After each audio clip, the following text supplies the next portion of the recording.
Welcome back, everyone. Well, we are diving into a topic that I've been kind of putting off for a while, but I think I'm ready to finally tackle this very lengthy subject. It's one of the most important events in world history that nobody really knows a lot about. I mean, those of us who love history and who study it a lot do, but the average person probably couldn't tell you the first thing about the Congress of Vienna, but it in many ways created the modern world, at least in Europe, and it created the world that set the stage for the big wars of the 20th century.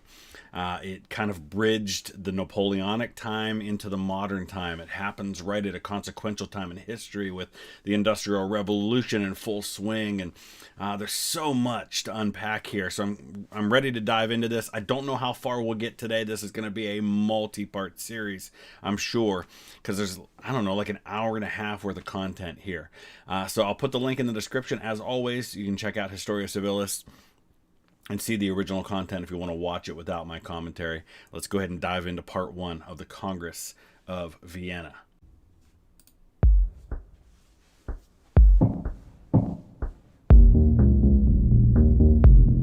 By the summer of 1814, the combined strength of Europe brought France to its knees. After almost 25 years of war, Europe was finally at peace. Nobody knew this at the time, but the peace that was negotiated here and now served as the launching pad for a 99-year run without a major war between great powers. Not entirely sure I would say a 99-year run without a major war between great powers. I mean, I feel like the Franco-Prussian War is a major war between great powers. Maybe what he means is a war with multiple great powers, like alliances on both sides, which, is what you had with the Napoleonic Wars, because you have these coalitions that form against the might of the French Empire. But I feel like that's a little bit misleading. A monumental achievement. Mostly it's said at the bottom. So it's really important to note here too that you look at the map and you can start to get a sense of why things change so much by the time you get to the 20th century. Look at how Italy is broken up into multiple different states. And look at how, of course, Germany is broken up into many different states. You've got Prussia kind of dominating things, but you've got all these independent states that are eventually going to be formed into Germany later on in the 19th century. And the same thing goes with Italy. And you're going to start to see power get kind of like absorbed into smaller and smaller numbers of states. Hostilities ceased. The immediate problem was that nobody quite knew what the world looked like anymore. The preliminary peace agreement that ended the war in 1814 restored international borders as they had existed in 1792, with some slight modifications. But these borders on the map no longer reflected the reality on the ground. The Duchy of Warsaw, aka Poland, existed on paper, but in reality it was under Russian occupation. All of these tiny German states existed on paper, but in reality they were under Prussian control.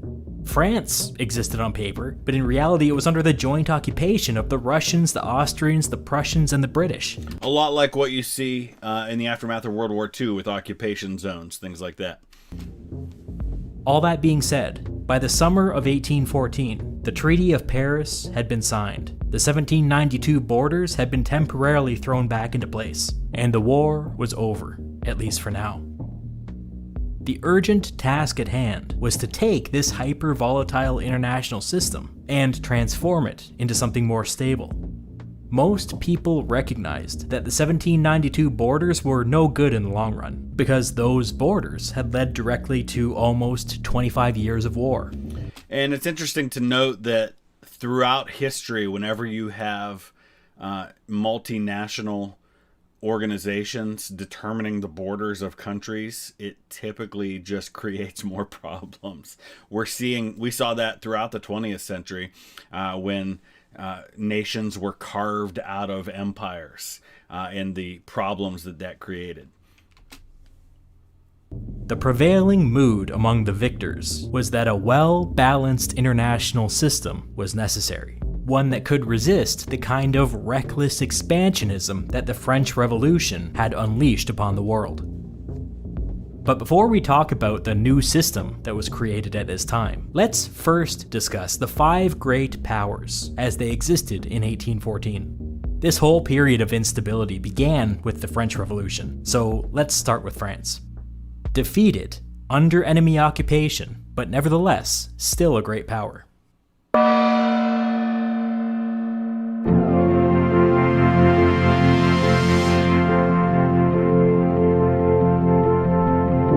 When Napoleon was defeated, the Allied victors imposed a set of peace conditions upon France.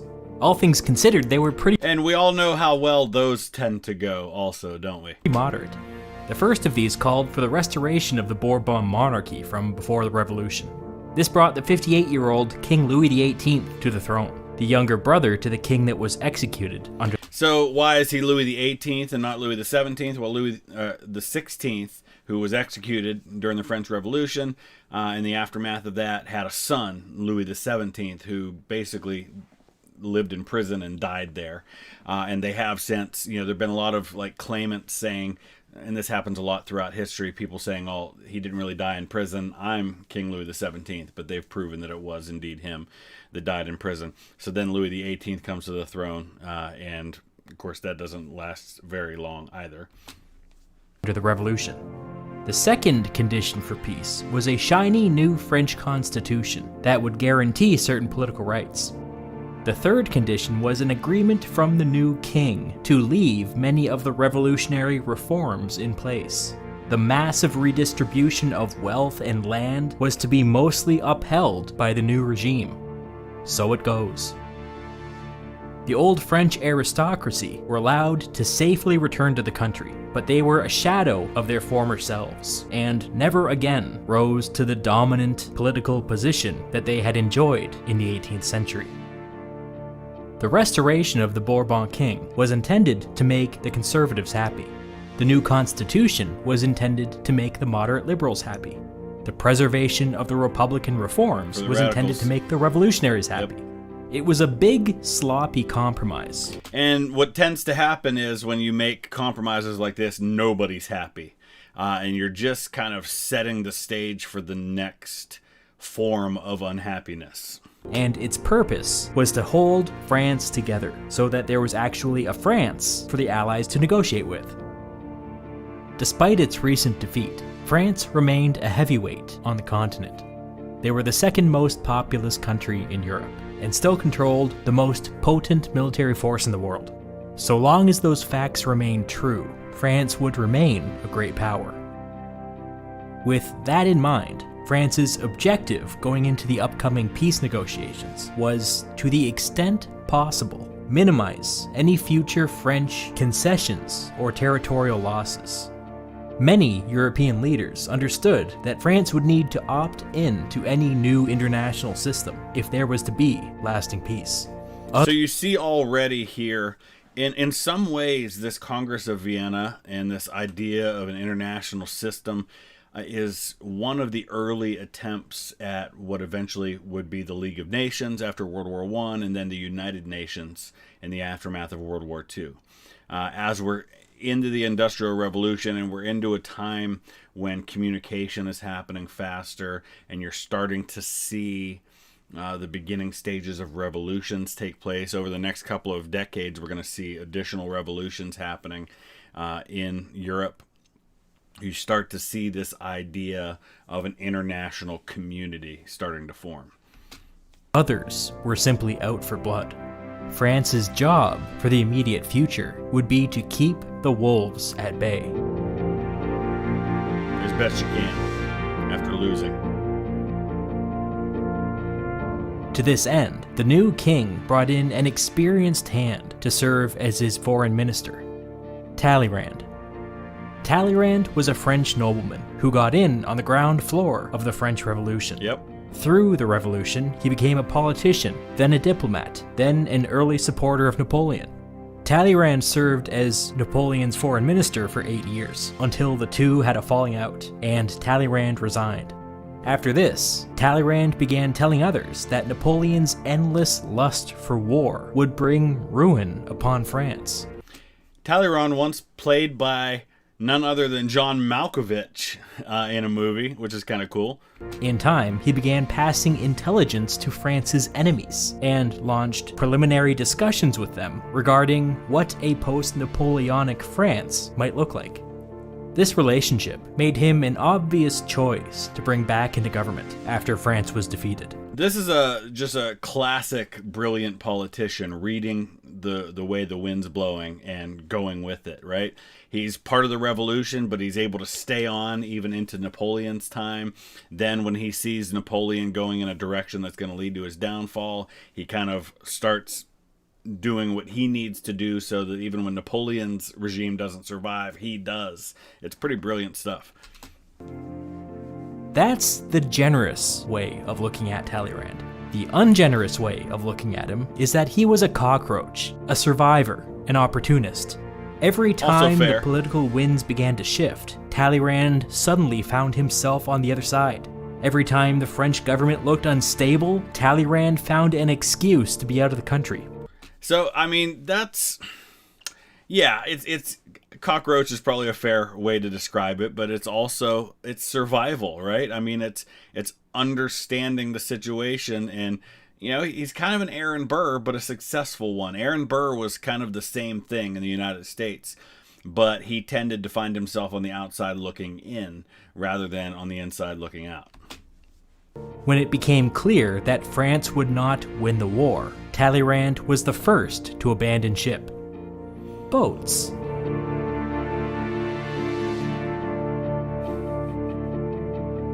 Random dog. But no matter what you think of him, Talleyrand became the most powerful person in the French government after the fall of Napoleon. And yes, I am including the king when I say that.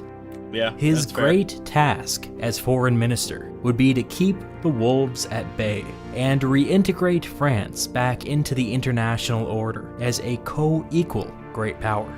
And you might think on the surface, well, who is France to have any say in what happens? They've just been beaten. Yeah, but like he said, France is still a great power. This is not like post World War II where Germany has just basically been obliterated as a power. Their ability to make war has been destroyed. They're really in no position to do anything without being rebuilt with Allied help. France, while they've lost militarily and they've lost literally millions of men in the process, so have the other the coalition powers lost millions of men, and they've been weakened as well. France is still very strong. So they've got something to stand on when it comes to kind of keeping the wolves at bay. Let's now turn our attention to the four great powers that brought Napoleonic France to its knees, starting with the greatest of the great powers and working our way down. I like how he's doing this. This is a cool way to look at this.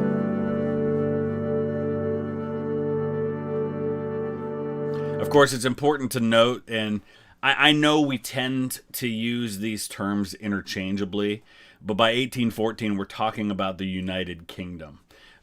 This is something you hear me describe all the time, but, the Acts of Union in, I think, 1707 creates Great Britain. And so during the American Revolution, for example, it is Great Britain. It's Scotland, England, Wales. That's the nation.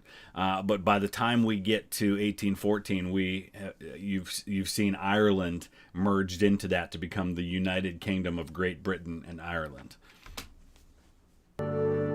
As always, the historian Eric Hobsbawm puts it better than I ever could. Britain, quote, had by 1815 gained the most complete victory of any power in the entire history of the world, having emerged from 20 years of war against France as the only industrialized economy, the only naval power, and virtually the only colonial power in the world. The thing that made Britain the greatest of the great powers was the Royal Navy.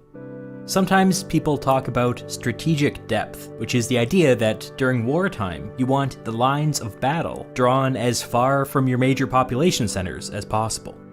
In 1815, Britain's strategic depth extended to all the world's oceans and beyond. And this is an important point that has been a big plus, obviously, for the UK, is their status as kind of an island nation, which even though they have been heavily involved in these wars, like the Napoleonic Wars, World War I, World War II, for the most part, they've kept the war away from their shores. Now we know, World War II, especially the Blitz, there's a lot of damage that happened in World War I some too. But for the most part, they're not devastated like Germany and France and other nations are by these wars. No country has ever been safer from invasion. Japan, the moment maybe? of Britain's great victory was also a moment of great uncertainty for the British monarchy. George III was king and was unable to enjoy Britain's newfound prosperity.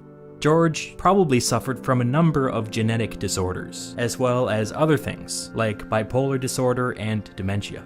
Yeah, porphyria is the general one that they talk to. It's a blood disorder. And yeah, other things might have come on by this point. They talk about the madness of King George. So he's under a regency by this point. His son, who would go on to be George IV, is the Prince Regent. At times, it was quite bad. He was in constant physical pain and suffered from hallucinations, delusions, and memory loss. He was occasionally coherent, but not often and not for long. In 1811, at the height of the war, the British Parliament transferred the powers of the monarchy to the king's 48-year-old son, which made him the Prince Regent. Within a few years, the king was no longer presentable enough to appear in public. So we hear about this all throughout history, the idea of regency. In other words, when somebody is somebody's the monarch, but they're unable to exercise that authority on their own. Someone else has to do it for them. And the question, of course, is, well, who decides who that is? Well, it's actually, I think, legally speaking, at least in the present time, it would be the next in line, the next adult in line to the throne. So let's say, for example, that suddenly something happened to both King Charles and Prince William in the line of succession. In the British monarchy. Well, the regent at that point, if young Prince George became king, the regent in that case would be Prince Harry. He would be the next adult in line for the throne after his niece and nephews. Yeah, that's how that would go today.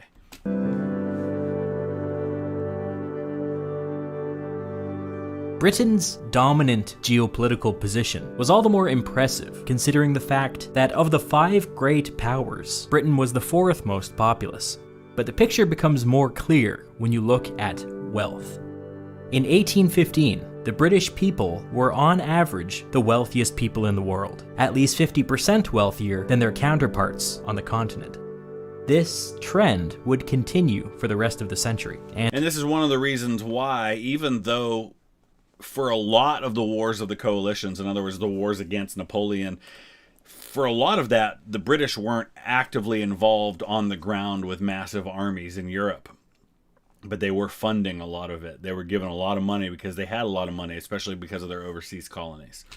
And by the year 1900, they would be almost twice as wealthy as the average European. This incredible wealth and geopolitical security helped produce a uniquely robust political culture with lively debates and an informed electorate. In 1815, the British Prime Minister was the Earl of Liverpool, a kind of centrist conservative. The fact that he was kind of conservative was a huge deal. It was the manifestation of a seismic shift going on within British politics. Let me explain why. Since the 17th century, there had been 2 political factions within the British Parliament. The Whigs, a liberal faction who favored giving Parliament more power, and the Tories, a conservative faction who favored giving the king more power. And so that term Tories, if you're an American, you'll hear used a lot during the American Revolution to describe loyalists, people who were loyal to the monarchy. In the United States, they called them Tories. In fact, this piece of this tree that I have right here, this is a piece of a tree that was called the Tory oak. A couple of my ancestors were hanged down in Wilkesboro, North Carolina, from that oak because they were Tories. They were loyalist Americans. England in the 17th century was utterly consumed by the power struggle between these two factions. They even fought a civil war over it. Over the course of this struggle, England swung wildly between having an authoritarian king and no king at all, sending one to the grave and another into exile. By the end of the 17th century, the question was settled. The Whigs won. Parliament became the supreme political authority in England, and the monarchy began to fade into the background. This brought about a really strange period in British politics, something that will never happen again. For more than 100 years, every British Prime Minister was a Whig. This period is sometimes called the Whig supremacy or the Whig domination, sometimes even the Whig oligarchy. I like the term Whig oligarchy because it gets at one of the key political truths of this period. I described the Whigs as the faction of Parliament, but it might be more accurate to describe them as the faction of modernity and industrialization. This meant that Whig political power emanated from cities and business and capital.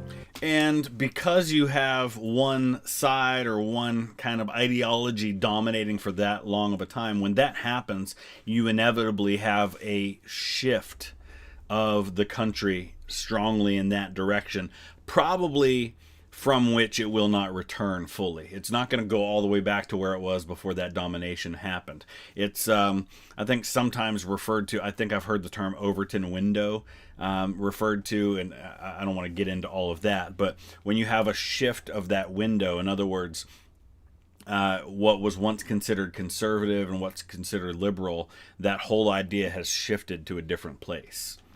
While Tory political power emanated from aristocratic landowners and the countryside. At the time, the Whig modernist and pro-business worldview called for free trade and religious toleration, alongside a slow and steady expansion of political rights. The Whigs had a general distaste for slavery in all its forms, even while they continued to participate in the business of slavery. So for more than 100 years, the Whigs dominated British politics, and for the first 50 or 60 years, there were basically no close elections. And to talk about slavery right in this period here, which is actually in the middle of the Napoleonic Wars, you have the British outlawing the slave trade, and then another generation will go by before they actually outlaw slavery itself in the British Empire. Slavery, for the most part, doesn't really exist in Britain itself anymore at this point, but it still exists within the empire. The Whigs routinely won 300 to 400 seats in Parliament, and the other factions were lucky to break 100. With such a dominant command over Parliament, it was only a matter of time before the Whig faction started to develop its own factions, and then factions within factions, and then factions within factions within factions.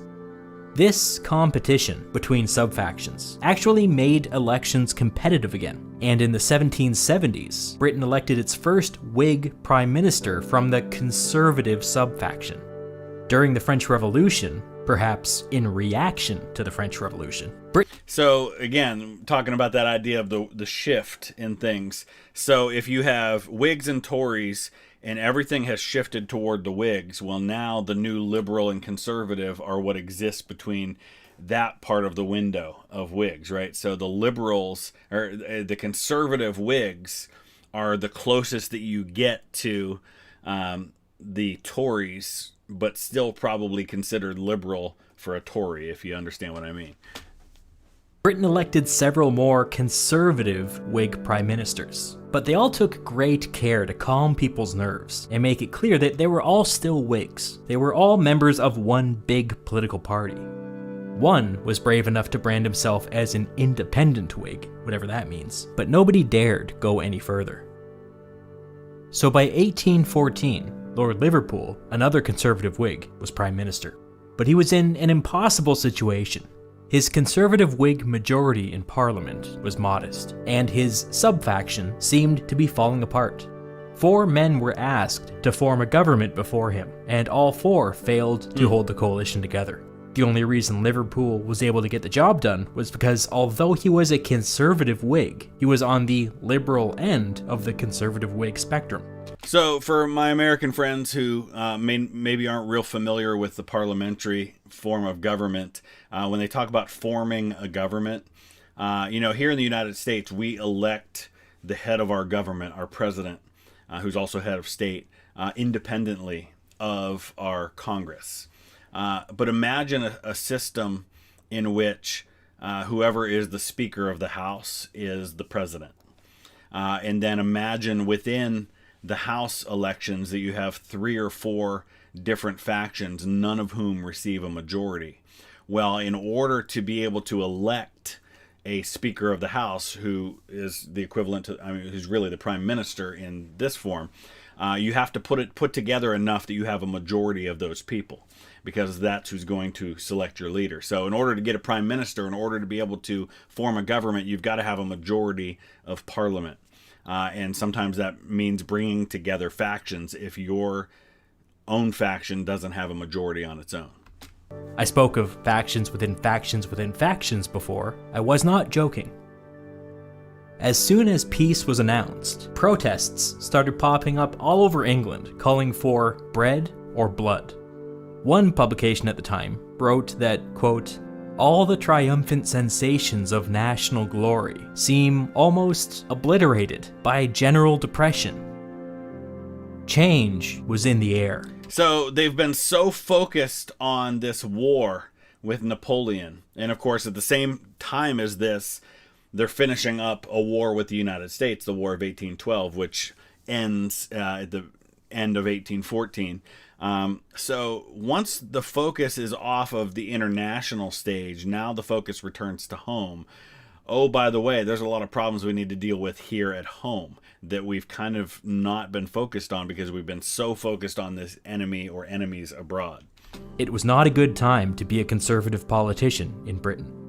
In fact, it seemed entirely possible that the conservative Whig moment was simply a reaction to the French Revolution. And with peace, the liberal Whig natural order may just reassert itself.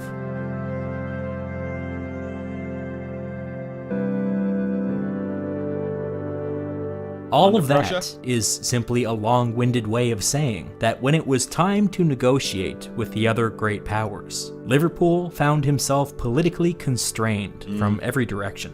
If the negotiations went badly, he could not only be thrown out of government, but the conservative Whig sub-faction could be wiped out forever. The peace negotiations would be handled by the British Foreign Secretary, the Viscount of Castlereagh. Castlereagh had strong opinions when it came to Europe. There were some pro-war nuts in the conservative Whig sub-faction, but he was not one of them. Castlereagh's view was that every British intervention on the continent was a colossal policy failure. If he had his way, Britain would never again send an army to Europe. One of the reasons Castlereagh thought this way is because he was an imperialist. As Hobsbawm said, Britain at this time was virtually the only colonial power in the world. Some of the more liberal Whigs had mixed feelings about that, but Castlereagh didn't. He thought it was awesome. He believed that Britain's future was out in the colonies, and it would be best for Britain if Europe remained stable and peaceful and boring. Kind of a Brexit type of thing, right? We'll stay out. We're not part of Europe. Let Europe do Europe's thing. We're going to worry about our colonies that we've got all over the world, and we're going to kind of do our own thing here. All of this is really important stuff, and I'm glad that he has chosen to go into the discussion of the Congress of Vienna by taking this really detailed look at each of these powers, because it's so important to understand the agendas that are brought into this and how that impacts how it all unfolds, because everybody's got agendas.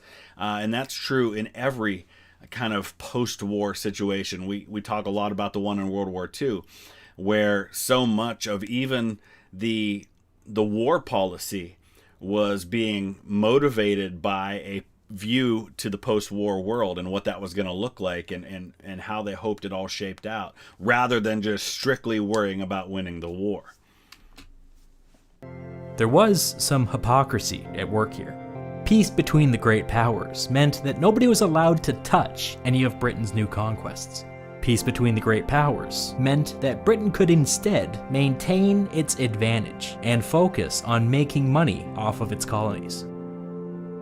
All of that being said, Liverpool and Castlereagh genuinely wanted peace. The British public had been exhausted by the war, and if the conservative Whigs wanted to maintain their majority, they were going to have to show some results. Together, Liverpool and Castlereagh came up with a list of specific goals for the upcoming negotiations. The most important item was that they wanted the Netherlands reformed and strengthened on the English Channel. Two reasons for this. First, they wanted an ally on the continent to break up any consolidation along the coast. And remember, the ties between Britain and the Netherlands go back to not very long before this, when you actually have a Dutch couple, not a Dutch couple, I shouldn't say, because Mary wasn't really Dutch, but William III of England, king, I guess not just of England, but he's William of Orange, right? And he comes across and becomes the king in England. So strong ties with the Dutch there. Second, this was historically a natural path for French expansion, and going forward, the British wanted to cut that off. Along these same lines, they also wanted the French out of Spain, and Spain restored to its previous borders under its previous monarch. Castlereagh also had instructions to make sure that the new peace deal would keep Italy free from French influence. Historically, every time the French started messing around with Italy, it meant that France was becoming way too powerful. No more. Going forward, Italy would be a red line. Castlereagh had other goals as well, but the big ones were all about containing France. Yep. Before the peace negotiations began, Castlereagh back-channeled his list of priorities to both Austria and Prussia, and got from them an unofficial thumbs up. At least two of the other great powers wouldn't oppose any of Britain's big-ticket items, and France wasn't exactly in a place to put up much of a fight. The only remaining unknown going into the negotiations was Russia. Nobody quite knew what they wanted or what their intentions were. And Russia had kind of been on both sides, right? For a while, they were at peace with Napoleon. And it was only when Napoleon kind of broke that and goes on his disastrous invasion of Russia that Russia really comes down firmly on the side of the coalition. They'd kind of gone back and forth a little bit. So we're going to wrap it up right there. We got so far to go. We're only about a third of the way into this first video, and there are two of them. But it's a lot to unpack. I'm excited to continue this conversation. So let me know your thoughts in the comment section below. Please hit that like button if you would. And we'll see you again tomorrow with part 2. Thanks for watching. Welcome back, everybody, to part 2 of our look at part 1 of the Congress of Vienna by Historia Civilis. If you did not see my reaction to the first part of this video, there's a link in the description. It'll take you to that episode from yesterday, so you can get caught up, check that one out, and then come back to this one. I don't know how far we'll get. I'm guessing maybe another third of the way through this one. This is going to probably end up being a 3-part series just to get through the first part of theirs, because there's a lot to unpack here. We're going to still continuing to take a look at the background of each of the major players in this. Looks like we're looking at Russia next. I love how they're choosing to approach this. I love taking a look at each of these nations and seeing what's going on politically, what their aims are with the Congress of Vienna. So let's go ahead and dive into part 2.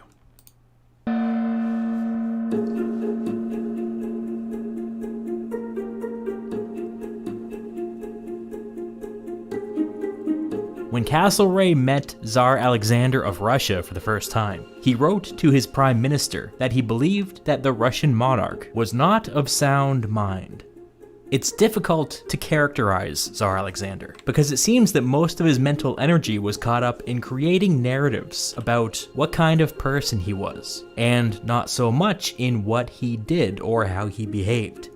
The thing that confused Castlereagh, and confuses me to be honest, is that Alexander had 8 or 10 of these narratives going through his head at the same time, and wasn't particularly bothered when they contradicted each other. Let me give you some specific examples. Alexander considered himself a true Enlightenment monarch and told anybody who would listen that he believed in a limited constitutional monarchy. Interesting. And wanted Russia to have elections and a parliament and independent courts. So there are quite a few of these Russian emperors who look to the West, and by the West I mean Britain, France, even Germany, things like that, and they see a lot of things that they like. And in some of these cases, these czars even go to the West as they're younger and they're preparing to rule, and they learn a lot, and they try to bring some of that back with them. But it also seems like a lot of these Russian leaders tend to be very disconnected from their people and what the needs are and what the struggles are, and they kind of always have one eye on the rest of the world and not really a lot to do with their people. So I don't know a lot about Alexander's background, so I'm interested to see how this plays out for him. At the same time, he ruled Russia as a tyrannical dictator, which was justified in his mind because he believed that he was God's chosen instrument on Earth. Not unique. These two thoughts are not compatible, but Alexander did not see a contradiction. He would simply switch between these two modes of thought, depending on who he was talking to and how he felt that day. Here's another example. So again, this is more about, I like what they're doing in the West. I see some good things, like the constitutional monarchy in the UK.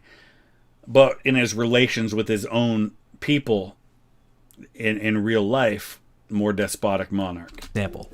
Alexander believed himself to be the most honorable man in Europe. A man who revered ritual and tradition and justice. Simultaneously, he believed that God made him emperor of Russia for a reason, and if he needed to go back on his word and use brute force to implement his will, that was all part of God's plan. These contradictory beliefs made Alexander impossible to deal with. His positions came off as utterly random, and they could change at any time depending on his mood. He was unpredictable. And that kind of goes along with the Russian foreign policy during the Napoleonic Wars. They kind of go back and forth a little bit.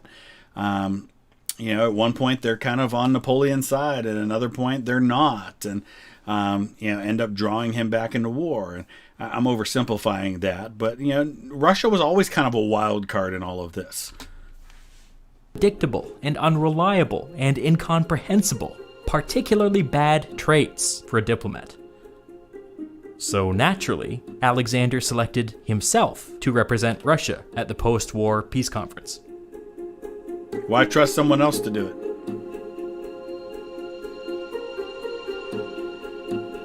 As the most populous country in Europe, Russia was a formidable land power. But that inherent strength was undercut by weak institutions, weak governance, and the fact that Russia remained a technological backwater. This backwardness had always been a source of immense insecurity for Russian monarchs, but by 1814, all that insecurity was gone. Russia had just done the impossible and defeated Napoleon. At least, well, Russian weather defeated Napoleon. That's not to say Russia didn't have some good tactics. I mean, pulling out of Moscow and just basically letting him have it was a smart move. In their own imagination, that's what happened. The truth is a little more complicated. Years of careful diplomacy had laid the groundwork for a coordinated attack against the French, and Napoleon's disastrous invasion of Russia was simply the catalyst. Had Napoleon been successful in Russia, the rest of Europe's great powers would have just waited for the next opportunity. But when the French started losing to Russia, most of Europe sprang into action. The plan was for every major European army to advance on Paris at a steady pace, but to pull back whenever opposed by the French army. The Allies knew that they couldn't defeat Napoleon on the battlefield, but with all of Europe's armies advancing as one, they wouldn't have to. And this is why I always say when people ask me about how decisive was Waterloo, how important was that? Obviously, we're before Waterloo at this point, but and I say it wasn't because there were so many nations. This coalition against Napoleon was so overwhelming at this point that Napoleon was not going to win. Once he basically lost his army fighting against the Russians, he had no chance against this coalition. So it was important that they worked together, but I don't think it would have mattered in the end. Napoleon just could not win enough victories to win that war. Napoleon couldn't be everywhere at once. Even if he won every possible battle, the Allies would still take Paris. Yep. The point is that no one country defeated Napoleon. Every country defeated Napoleon. But Tsar Alexander didn't see it like this. In his mind, it was all his doing. As part of their plan, the Allies had developed lists of key French towns to capture on the way to Paris. The Allied armies would need their logistical support, especially with several French armies coming up behind them. Tsar Alexander was personally in command of the Russian army, and once he was within spitting distance of French territory, he abandoned this plan and broke off from his allies and advanced on Paris. He's like, ooh, Paris, something shiny, I'm going for it. Boy, there's nothing worse when you are in a multinational coalition and you've got an agreed upon plan. There's nothing worse than somebody throwing it all to the wind for personal glory. And that's what you have here. And it could have, if things hadn't been so overwhelmingly in favor of the coalition at this point, that kind of thing could have spelled disaster. Alone. Alexander later said that this was a matter of personal honor. Never mind the commitment to his allies to all advance as one. Apparently, personal honor can only go so far. It was Tsar Alexander of Russia who took Paris, and it was Tsar Alexander who accepted Napoleon's surrender. Since Alexander placed himself in the center of the action, the fact that he liked to tell conflicting narratives about himself suddenly became very important to world history. On one hand, Alexander styled himself as the grand enemy of the French, as Napoleon finally meeting his match on the field of battle.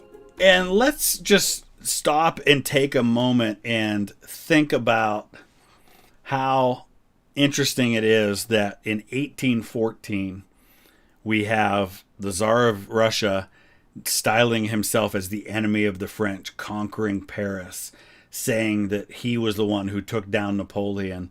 And exactly 100 years later, we're going to have World War I, which starts in large part because of an alliance between Russia and France.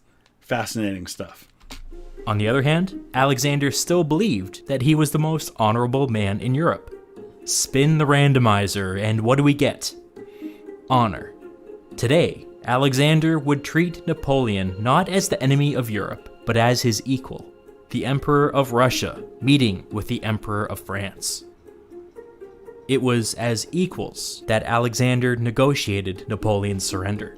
And that's a good point to make, too, is that it's an interesting thing that when Napoleon is defeated in 1814 and he's deposed from France, he's forced to abdicate the French throne, he is still treated as an emperor.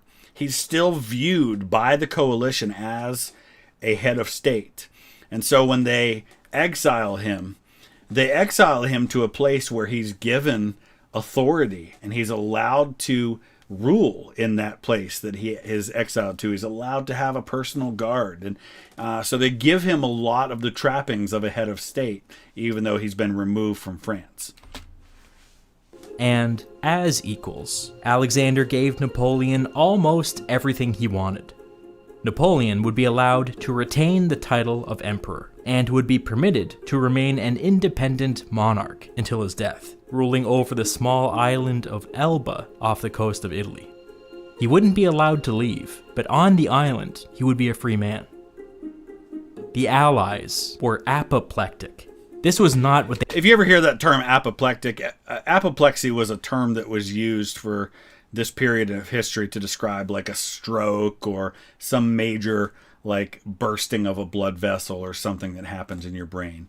So when you're saying apoplectic, basically you're saying their heads exploded. They had agreed to. This put the British in particular in a terrible position because they had deliberately never recognized Napoleon as the legitimate emperor of France. Now, for some reason, the Russian Tsar was forcing them to legitimize Napoleon only in defeat. It was humiliating. When the rest of the Allies arrived in Paris, several of their leaders got up in Alexander's face and went ballistic. Alexander was in a different mood that day and gave them a placid response, saying that it was his duty as a Christian to forgive his enemies. Interesting. This is what made Alexander impossible to deal with. Today, he was saying that Napoleon had to remain an emperor for religious reasons. Yesterday, it was because of honor and tradition. Tomorrow, who knows? The Austrian foreign minister summarized these events in a report to his monarch, in which he called Alexander, and this is a real quote, the biggest baby on earth. That's fantastic. He continued, quote, "He has started out by doing a great deal of harm. We have repaired some of it, but we will suffer for some time as a result of those things he got up to in those first moments when he got away from us."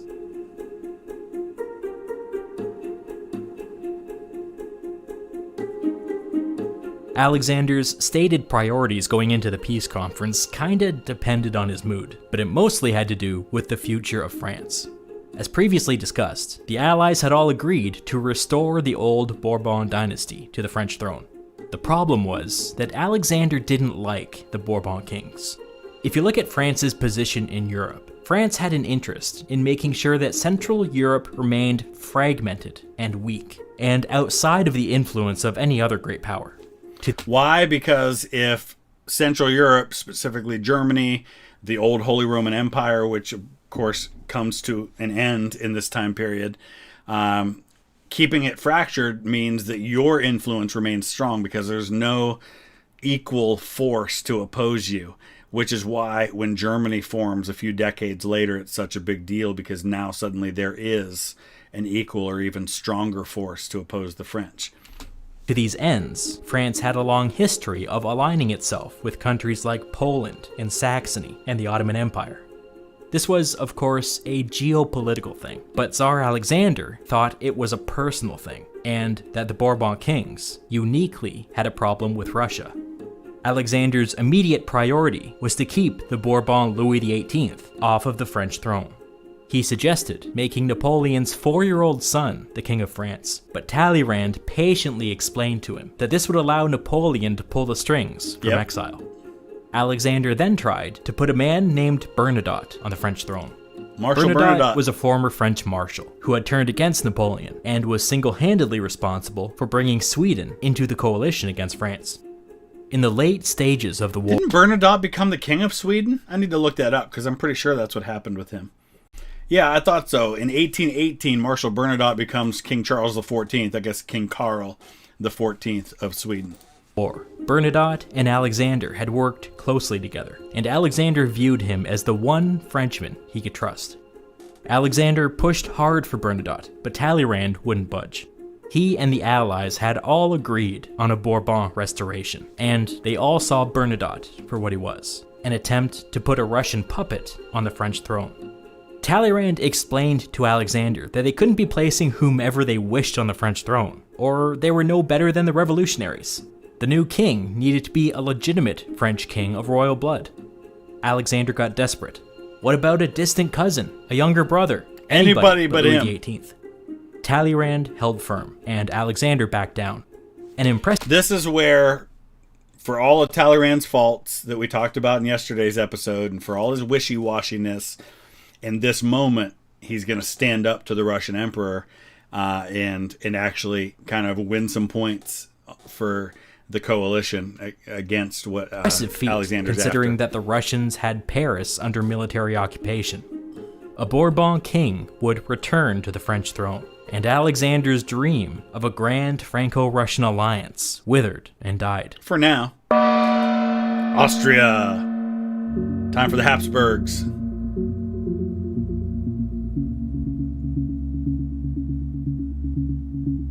I mentioned the Austrian foreign minister before, and how he had a rather dim opinion of the Russian Tsar.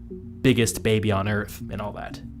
The Austrian foreign minister's name was Clemens von Metternich, and it's important to remember, and he may mention this at some point, but Napoleon's wife, his second wife, was an Austrian princess. He had tried to make that alliance and also give some legitimacy to his own offspring by marrying into the Habsburg dynasty. And the period we're beginning to cover today is sometimes called the Age of Metternich. That's a clue as to his importance. Metternich would become the architect of the post-war international system, and one of the 19th century's most preeminent figures. Metternich's task was vastly harder than it seemed, because not only was the international system undergoing a stark transformation at the time, but so was Austria. Of course, what I'm referencing here is the dissolution of the Holy Roman Empire. Huge. And now my 1,000 years of punishment history for bringing up the Holy Roman Empire is that I have to explain what it was. We should begin with the French philosopher Voltaire's famous quip that the Holy Roman Empire is neither holy, nor Roman, nor an empire. Not entirely true. So what was it? The Holy Roman Empire was a Central European institution that had existed in one form or another for over 1,000 years. And here's the thing, and again, this goes to what is an empire? I mean, in the strictest definition of an empire, it's a multi-kingdom entity under an emperor, which is higher than a king. So, like Napoleon, he had an empire, and he had kings under him. There was a king of Italy, and there were these different kings, like he made family members kings in some of these places under one empire. That's the strictest definition. Of course, Rome doesn't have multiple kings, but it's still an empire. Honestly, though, you could loosely use the term empire to define any kind of coalition, like multi-ethnic, multinational organization that rules a bunch of separate, what otherwise could be considered countries. So from that standpoint, I would argue that the Holy Roman Empire is an empire. It just depends on how you look at it. I say institution because the Holy Roman Empire was by no means a state. Each member of the empire conducted its own foreign policy, with its own military, under its own laws. Hundreds of tiny states were members of this club, this institution, and together they loosely supported a central emperor. The Holy Roman Emperor was a prestigious title with very little actual power behind it. He could call for aid if one of the member states was attacked, but it was up to each independent state whether or not they would respond.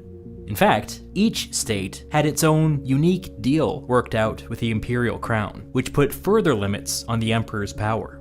Some were expected to contribute money to military campaigns, but no soldiers. Some were expected to contribute soldiers, but no money. Some were under no obligation to offer anything at all. By the 17th century, the Holy Roman Emperor could no longer even have an opinion on religious matters, which kind of defeats the whole purpose of the holy part of their title.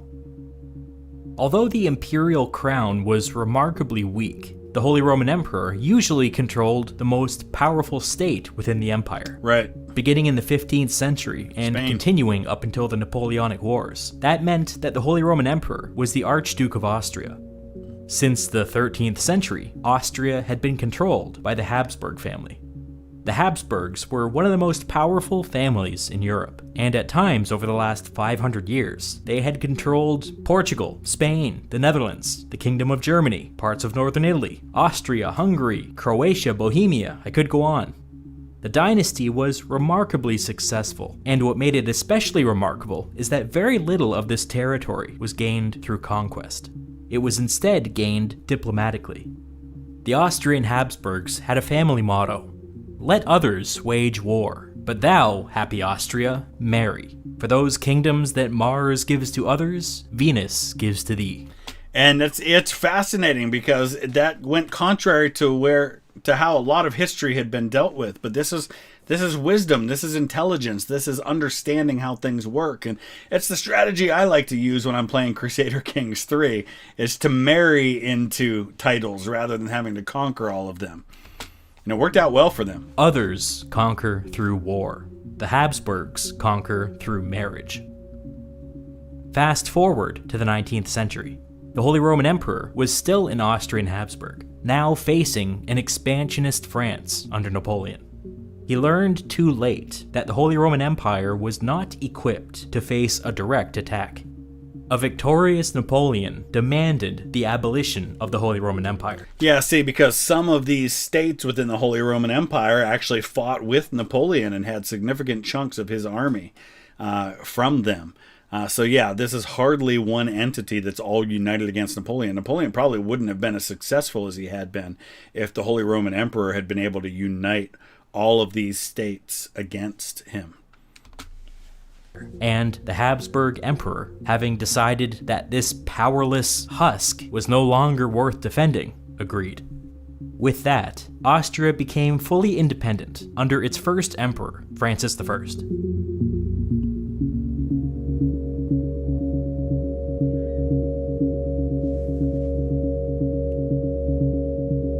I lay all of that groundwork because by 1814, Austria was at a crossroads.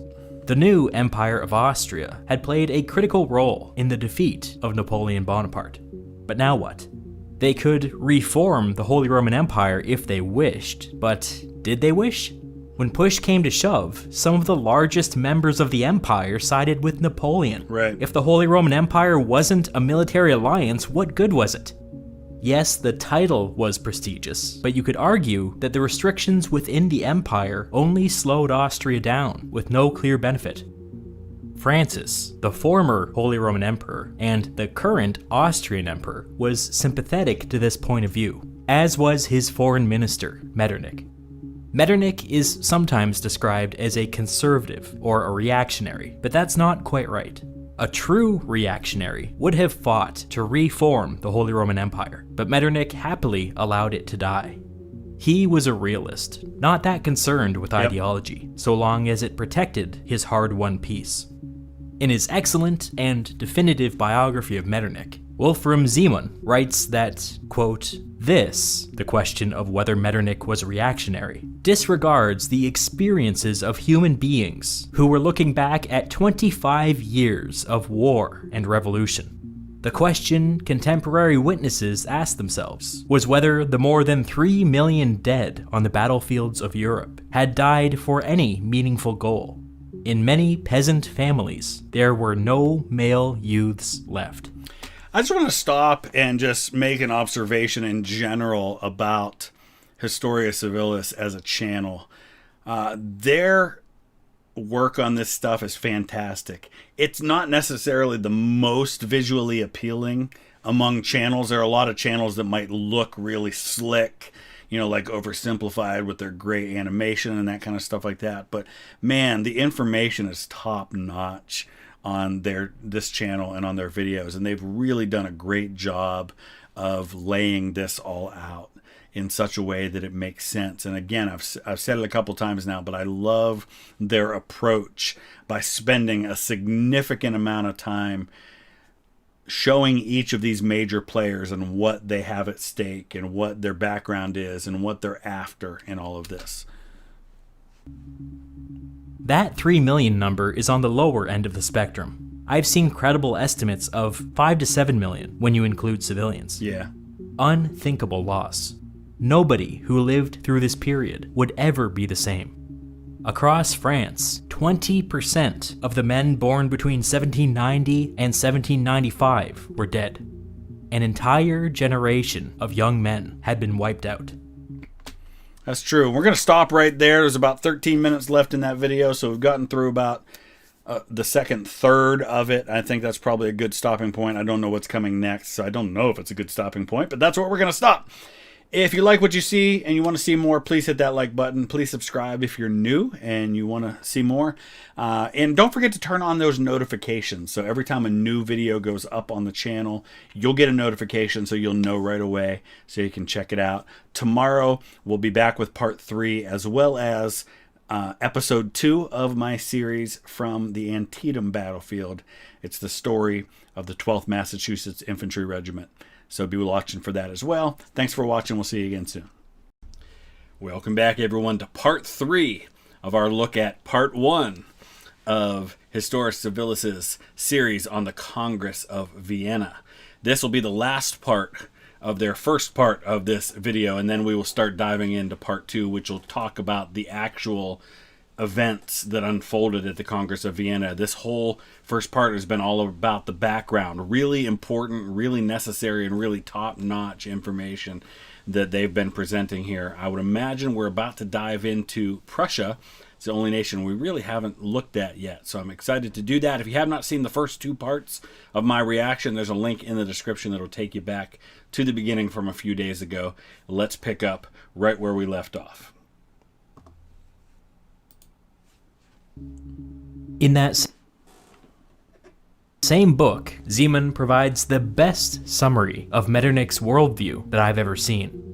In Metternich's case, coming to terms with the war meant considering the suffering he had witnessed endless times on the battlefields and along the roads.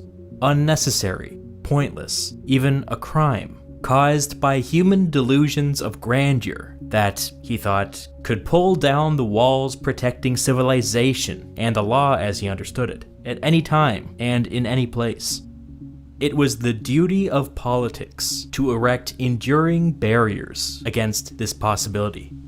So it's pretty fascinating. We're still picking up on the end of Austria.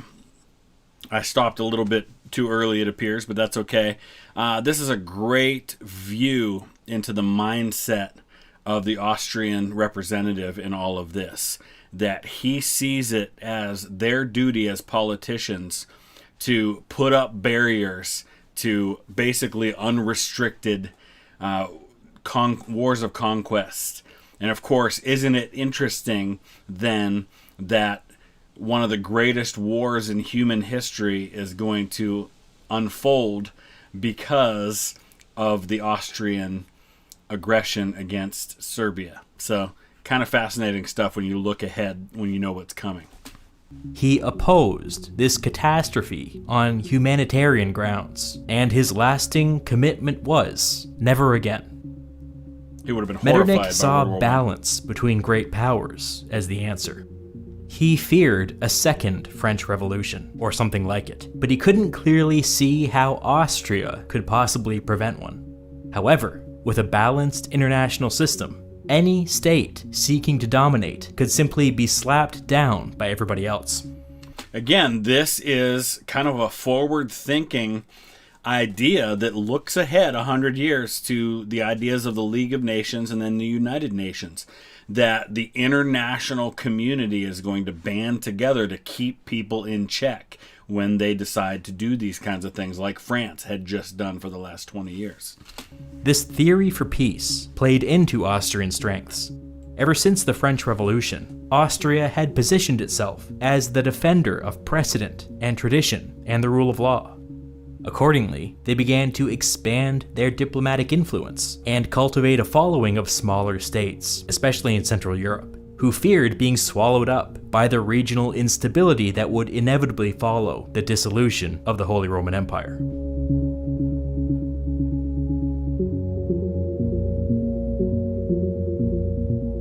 Before proceeding, it would be helpful to discuss what the Austrian Empire actually was.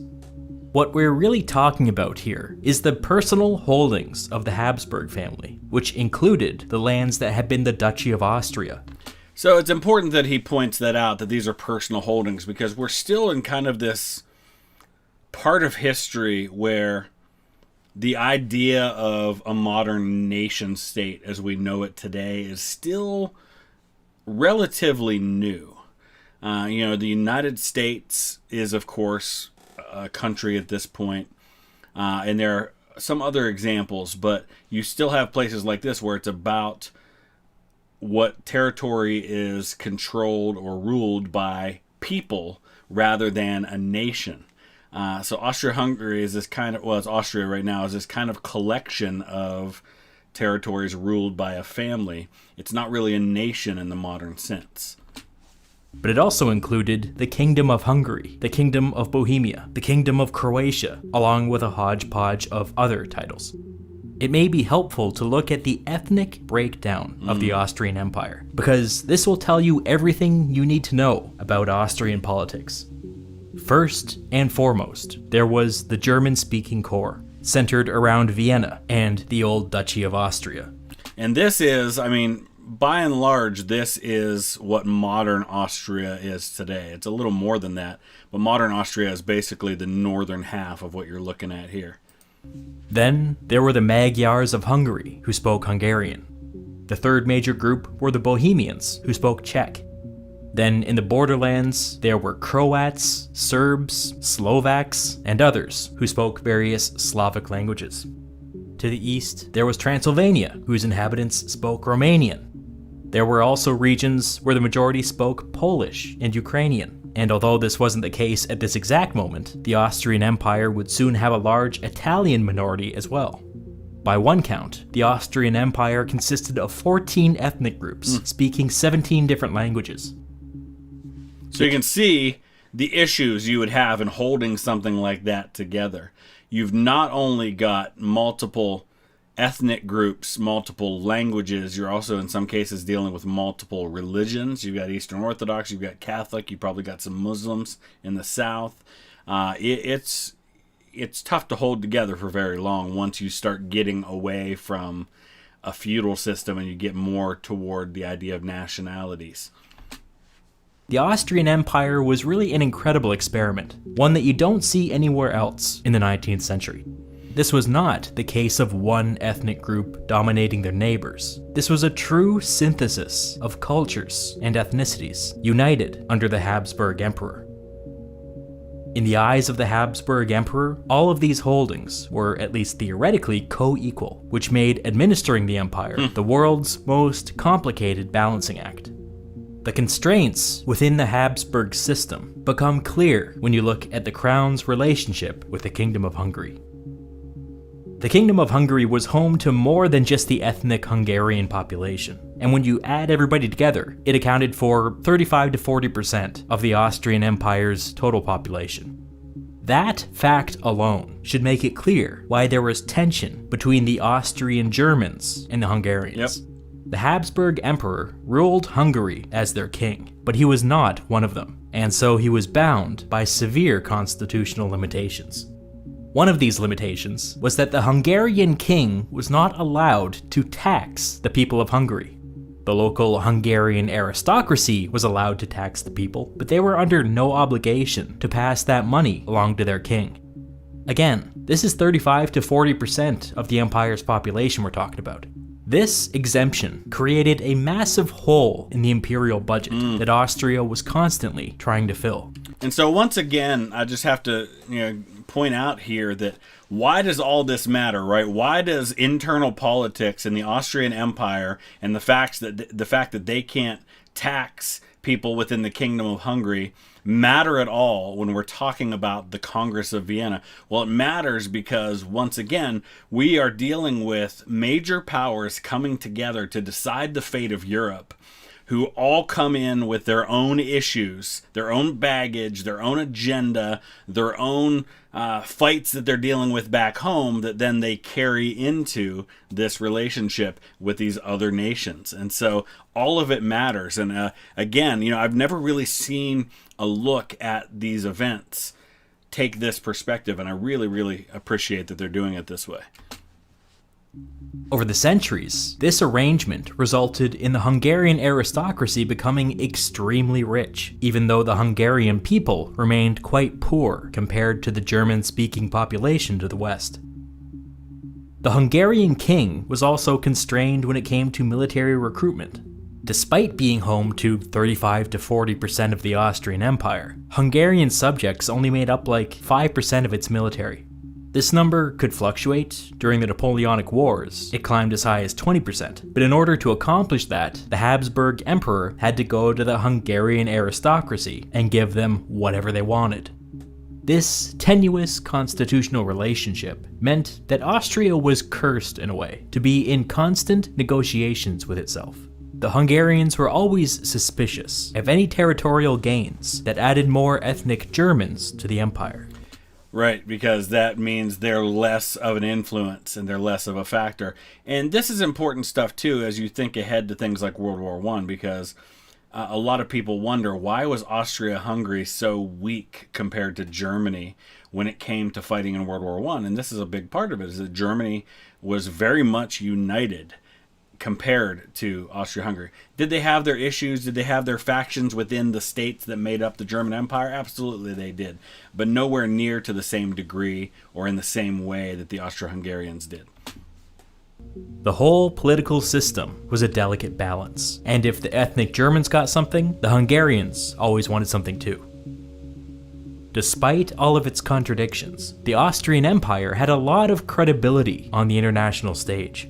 Whatever the reasons, the fact that Austria was not primarily concerned with territorial expansion mattered a lot, especially to all of those tiny Central European states who had recently been made vulnerable by the dissolution of the Holy Roman Empire. It meant that despite having the weakest military of the great powers, Austria had a lot of friends, at a time when having a lot of friends was a valuable thing to have. None of this was true of the other German great power. In many ways, Austria's mirror opposite. Where Austria was old, they were young. Where Austria was defined by their diversity, they were defined by their Germanness. Where Austria was weaker militarily than they could be, they were stronger militarily than they ought to be. So why does Prussia kind of all of a sudden come on the stage about this time? Well, I mean, they had been around, before this, but in the vacuum created by the elimination of the Holy Roman Empire, somebody was going to step into that power vacuum out of all of these German states that had once made up that empire. And this was the opportunity for Prussia to step up and be that power. They already have the kind of infrastructure for it with a strong military, a very professional military force. Where Austria was not that interested in territorial expansion, they were obsessed with it to the point where they thought of very little else. The two German great powers were brothers, but they were brothers that did not get along.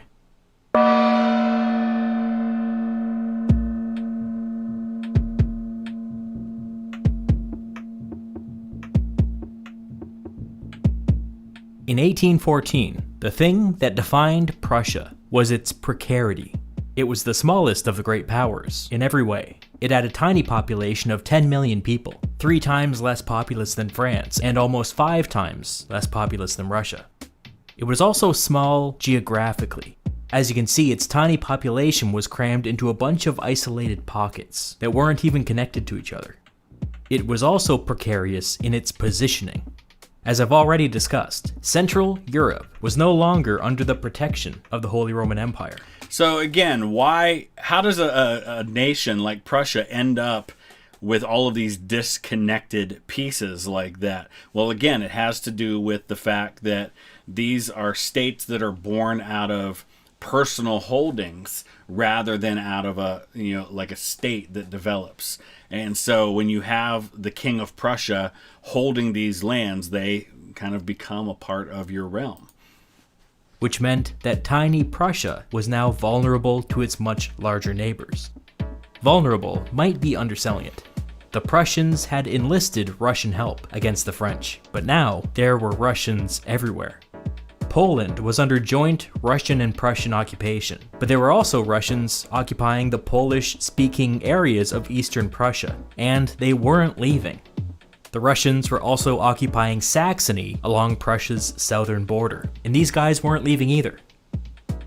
Central Europe was in a state of flux. It was clear to everybody that Russia saw opportunity here, which was entirely antithetical to the balance of power principle. The other great powers would have no choice but to respond. In the eyes of people like Metternich and Castlereagh, Russia had to remove itself from Central Europe if there was ever to be peace. Prussia had to become the kind of great power that was capable of resisting Russian influence. Be careful what you wish for. How many times in history have we seen the empowering of a group of people to accomplish some agenda only to have that group that you empowered then become your enemy, right? Here we have the UK and the Austrians basically looking at Prussia and saying, we need a strong Prussia in order for there to be peace in Europe. And then Austria in another generation or two is going to be at war with Prussia. And then, of course, the UK is going to be at war with the Prussians in the form of Germany.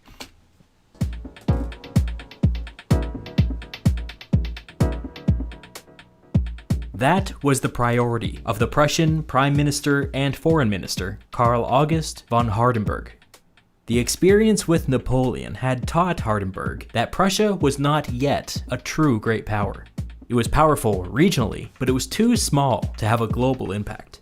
In order to graduate from a regional power to a great power, Prussia needed people, Prussia needed resources, and Prussia needed territory.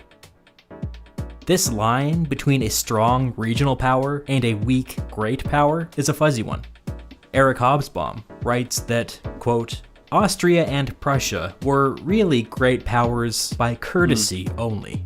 Continuing later, their chief function was to act as European stabilizers.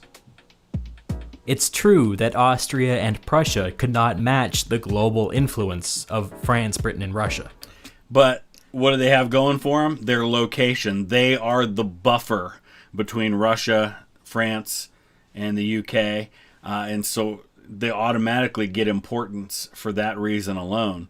And you can see how, with Prussia having those aims of needing more people, more territory, those things like that, how it's a natural view to want to try and start uniting all of these smaller German states into one powerful whole, because they can see the benefit of a united Germany, and it's going to take someone like Bismarck to come along to make that happen. I would quibble slightly and say that Austria's diplomatic influence at this time made them a great power, but it's true that That's Prussia fair. lacked the global reach of any of the other powers. The only reason everybody decided to treat them as a great power was their formidable military. By the end of the war, on a per capita basis, Prussia was fielding 6 times more soldiers than Austria, which meant that despite their relative weakness, they were capable of going toe-to-toe with any other great power. Hardenberg saw in Prussia an urgent need for territorial expansion. All of these isolated enclaves would not do. They were just asking to be swallowed up by some stronger power. Yep. In the upcoming peace conference, Prussia hoped to gain some territorial coherence and become a true great power with global influence.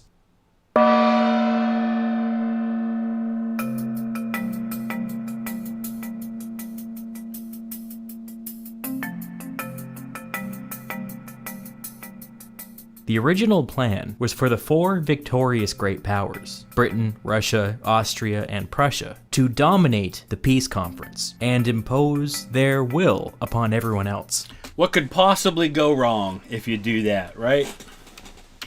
But Tsar Alexander's behavior had begun to make people nervous, and Russia's creeping domination over Prussia seemed a disaster waiting to happen. If there was a serious split at the conference, with Britain and Austria on one side and Russia and Prussia on the other, it was difficult to imagine how they could possibly resolve it without descending into another war. Metternich and Castlereagh saw this looming crisis before them, and so they approached Talleyrand and asked him to represent France at Vienna. France remained a great power, and so it made very little sense to exclude them from shaping the post-war world. Like we said back at the beginning, you have to remember, France has not been annihilated like, say, a Germany at the end of World War II, where Germany required the Allies' help to rebuild and really was obliterated as a world power. France is still strong. They've still got a lot going for them. They've still got a huge population. They've lost a lot militarily, but so have these other nations too. So they can't just dominate France the way you might see in other wars. Besides, Napoleon Bonaparte had been defeated and removed from power, which meant that France was theoretically a normal country again. Naturally, nothing could have pleased Talleyrand more. Castlereagh and Metternich pulled in Hardenberg of Prussia, who was still keen on finding a way to resist Russian influence, and got him to agree. This left Tsar Alexander isolated, when the 4 other great powers came to him and demanded that France be given a seat at the Congress. He, of course, threw a fit, but then reluctantly agreed.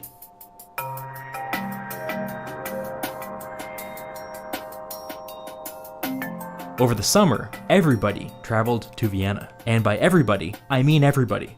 Virtually every state in Europe sent delegations, and some states that didn't even exist anymore sent delegations as well. After decades of war, a festive, slightly euphoric mood took over the city. Peace was at hand.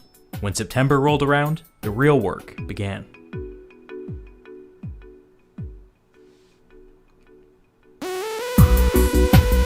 All right, so and it's fascinating when you think about the fact that we're just months away from Napoleon coming back and once again leading an army and us having to face the Battle of Waterloo in 1815. But we're not there yet. So there we are. We have finished up part one. We're going to dive into the Congress of Vienna itself later on this week. So I'm excited to dive into that. I am off to Cleveland tonight. I'm speaking at a school tomorrow. So I'm excited for that as well. So we will see you again very soon. Please hit that like button if you would. And we will see you next time with part one of part two. Keeping it straight as best I can. Thanks for watching. Welcome back, everyone. We are ready to dive into part two of the Congress of Vienna from Historia Civilis. Really enjoyed their first part, which we broke up into 3 parts of a reaction series. So probably the same thing will happen here with this one. Really deep, detailed, great research that has been done by the channel and all of this. So I highly recommend that you not only check out their original content on this video, but all of their other videos as well. I'll put a link in the description so you can check that out. I want to give a big shout out to Tina, who is our latest executive producer level patron. Thank you so much to all of our patrons for your support. You are what make this channel possible, especially my ability to travel to places and make original content to bring you. So let's go ahead and dive in to the Congress of Vienna Part 2.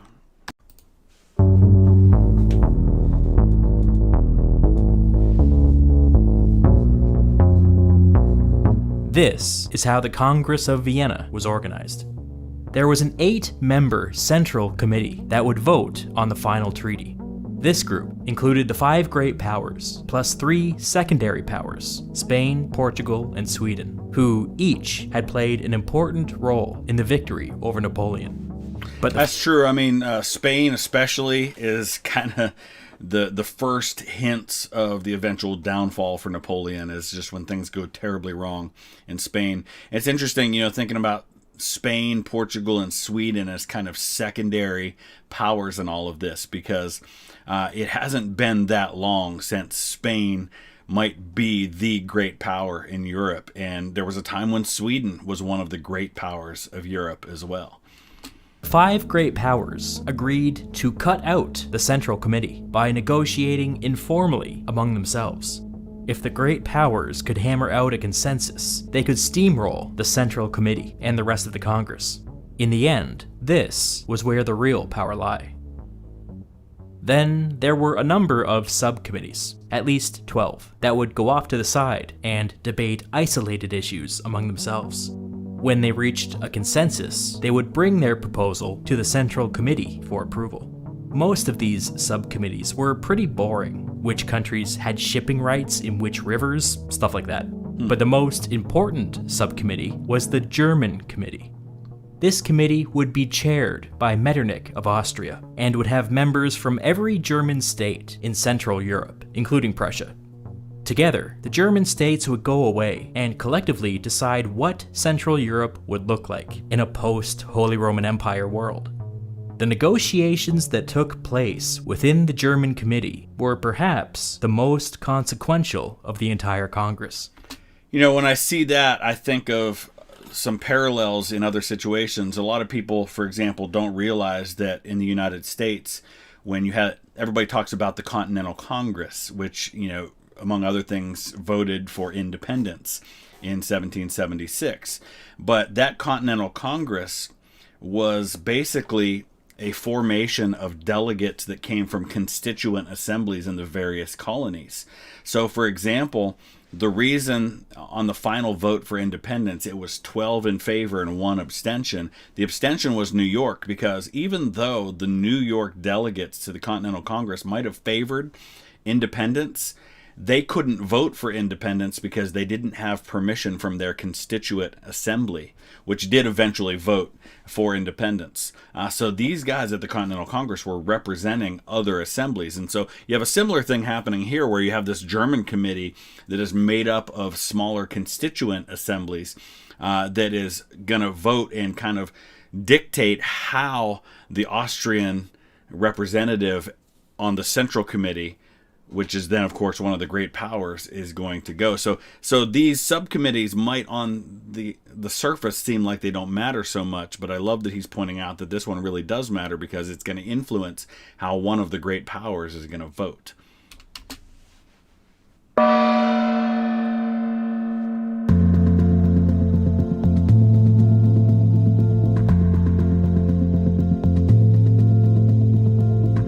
The first roadblock was that the diplomats couldn't agree upon which map to use as a baseline for negotiations.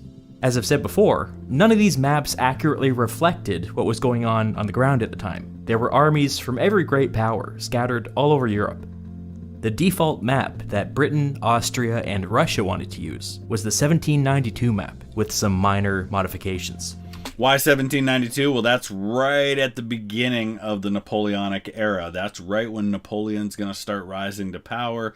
That's right when this turns from being the French Revolution into being a war between France and some of the other great powers. So it makes sense to use that as a starting point.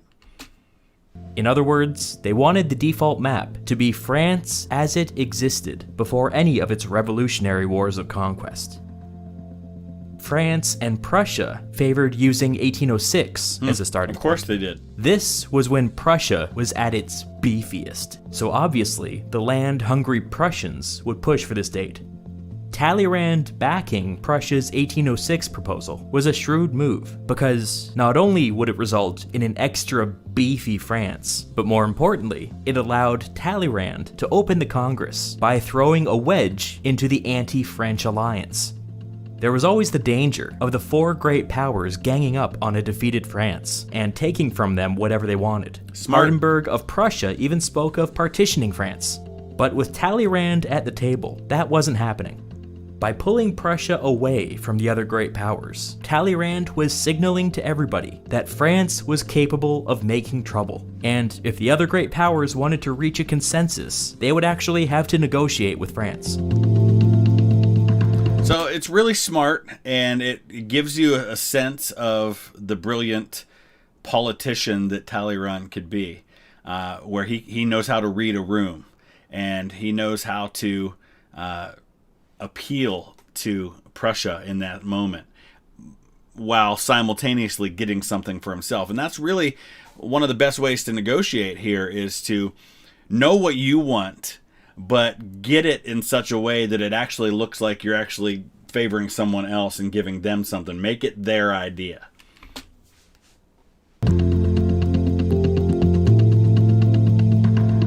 Metternich and Castlereagh eventually talked Hardenberg down from his 1806 position. It's possible that they made certain informal promises regarding Prussian territorial expansion, but those details are lost to us.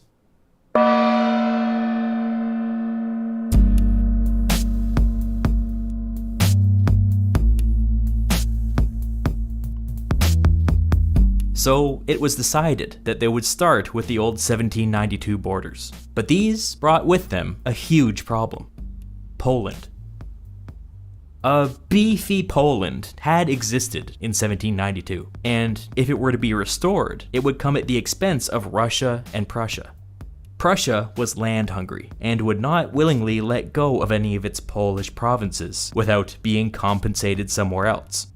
Russia didn't want Poland to exist at all, since it would serve as nothing more than a buffer between it and Central Europe. Metternich loved the idea of restoring Poland. Not only would it keep Russia out of Central Europe, but it would push Russia back from the Austrian border. Metternich was even willing to give up Austria's Polish-speaking provinces to make this happen. Castlereagh and Metternich pulled Hardenberg aside and came to a preliminary agreement. So you notice, first of all, who's not really being considered in all this. The people in Poland. This is all about the great powers. It's all about what's in it for me. It's all about them holding all the cards. And they're really not thinking about what is the best situation for the Polish people. This is all about how does it affect Austria? How does it affect Prussia? How does it affect Russia? When you're the great power, you get to make those decisions. And, unfortunately, it's always been that way. This isn't unique to this time. In the 20th century, look at how many times countries had decisions made for them, or groups of people had decisions made for them by the likes of the United States and the Soviet Union and the United Kingdom and others. Over Poland. Prussia would give up its Polish-speaking provinces, but Castlereagh and Metternich promised to compensate for this with German-speaking provinces in Central Europe. The three of them came to a handshake agreement that Prussia would receive Saxony, along with several German cities to the west. Under this framework, Prussia's population would increase by 6%, and Poland would remain independent.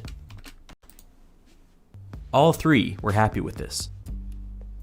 When Tsar Alexander of Russia caught wind of this secret agreement, he threw a pretty public tantrum. He announced that he intended to keep 100% of Poland, including the Polish-speaking provinces currently held by Austria and Prussia. And see, this is the problem when you exclude one of the other great powers. What if they just say, forget you, I'm not going along with this? What do you do then? I mean, this only works if everybody's on the same page and everybody comes to an agreement. So you can try to freeze him out, but you're going to have to placate him somehow. These demands were extreme, and it was difficult to imagine Austria and Prussia simply handing their territory over to Russia for nothing. Talleyrand was also unhappy with the secret Poland agreement and went to see Tsar Alexander privately. Talleyrand specifically wanted to preserve a strong and independent Saxony, since France and Saxony had traditionally been strong allies. Talleyrand made his pitch to the Russian emperor. Alexander replied, "I would rather have war than give up what I occupy." Talleyrand was stunned when he heard this and asked for clarification. "Yes, I would rather have war," Alexander said. Talleyrand began trying to talk the emperor down into a compromise, but before he could make any progress, Alexander stood up and declared, "It's time for the theater, I have to go." He then gave Talleyrand an affectionate hug and ran off.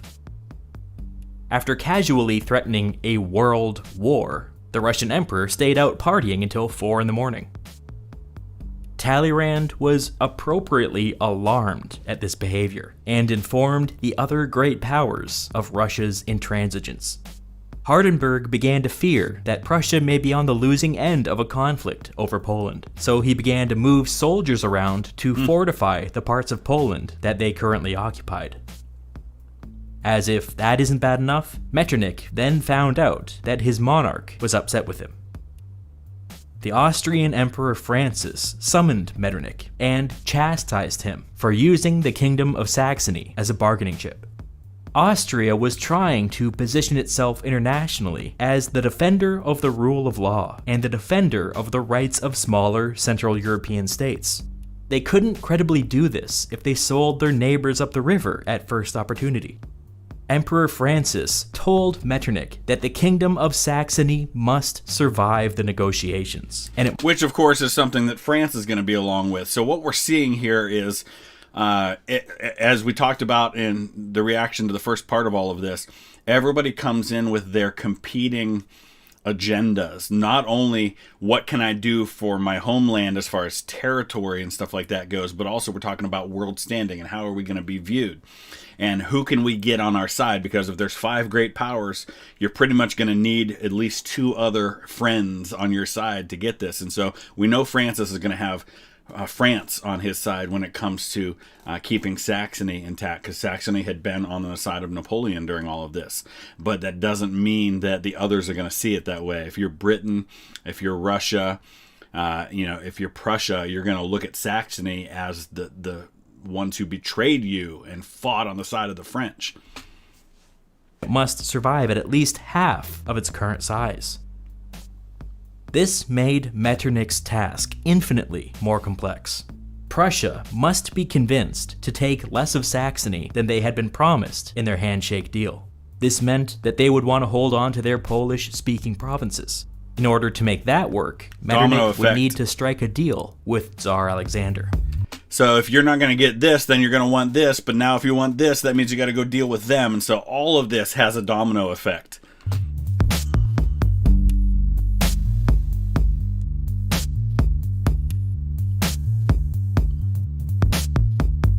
Metternich went to meet with Alexander, and things got heated.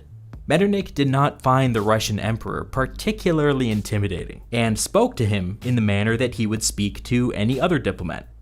Alexander wasn't really used to that, and after 2 long hours of back and forth, he jumped to his feet, marched over to Metternich, and challenged him to a duel. This kind of thing was above Metternich's pay grade, and required the personal intervention of the Austrian emperor. And this is another complication of the fact that you have diplomats from these other countries, but the emperor of Russia, he feels like he's at a different standing than these others are. They're just merely representatives. He is Russia, right? So he's going to have this natural disdain for these guys. This is why you needed to make it even and have representatives that are on equal footing in every situation. You don't have that with the Russians. Francis of Austria soothed Alexander's ego by saying that, of course, he would win a duel against Metternich, but murdering the Austrian foreign minister might cause an international incident. Recall Metternich's first impression of Alexander, the biggest baby on earth. Was he wrong? No. After this incident, Alexander would privately describe Metternich as, quote, a permanent obstacle and, quote, a sworn enemy. Man. The feeling was mutual. Russia was apparently a dead end, so Metternich went to Prussia next. Metternich explained to Hardenberg that he could now only give Prussia half of Saxony. This the best we can do is half. It's like an episode of Pawn Stars. I saw, before I started watching this, I was reading some of the comments that people put. I hadn't watched this yet, but I wanted to at least see the comments, get an idea of what I was going to expect. And some people were saying how this should have been made into like a TV miniseries because there's so much drama here, and I'm starting to get a sense of what they mean by that. Was not what they had agreed to, and Hardenberg was understandably upset. The 2 diplomats parted ways with sore feelings and no agreement. The entire deal over Poland seemed to be dead, or at least dying, and the prospect of war with Russia was becoming a growing concern. In desperation, Metternich brought Britain and France into the negotiations. He thought that if 3 great powers could bring a compromise to the other 2, they might be pressured into accepting it. Yep, that's kind of what I was thinking. Castlereagh went to see Alexander. He explained to the Russian Tsar that Britain would not accept a Poland under Russian domination. The British public demanded an independent Poland. So this is now the 3rd separate meeting that has taken place with Tsar Alexander. You had Talleyrand meeting with him, you had Metternich, and now you've got Castlereagh from the UK meeting with him. Let's see if he has any better success. Alexander finally let his guard down, or at least pretended to, and confessed to Castlereagh that the war with Napoleon had left him in a precarious situation back in Russia. The Russians had sacrificed everything to defeat Napoleon, and the Russian aristocracy felt that they deserved Poland as a reward. And again, no one cares what the Polish people think of all of this. It's all about how it affects Russia, how it affects Prussia, how it affects Austria. There's no consideration whatsoever going on here for Poland. Alexander doesn't come right out and say this, but he hints that he had promised them exactly that before he left. The implication was that there may be a coup if he went back empty-handed. Castlereagh explained to Alexander that if he took Poland without the consent of the other great powers, it would not end well for him. Prussia and Austria would become permanent enemies of Russia and natural allies to the occupied Polish population. One way or another, Poland would be free.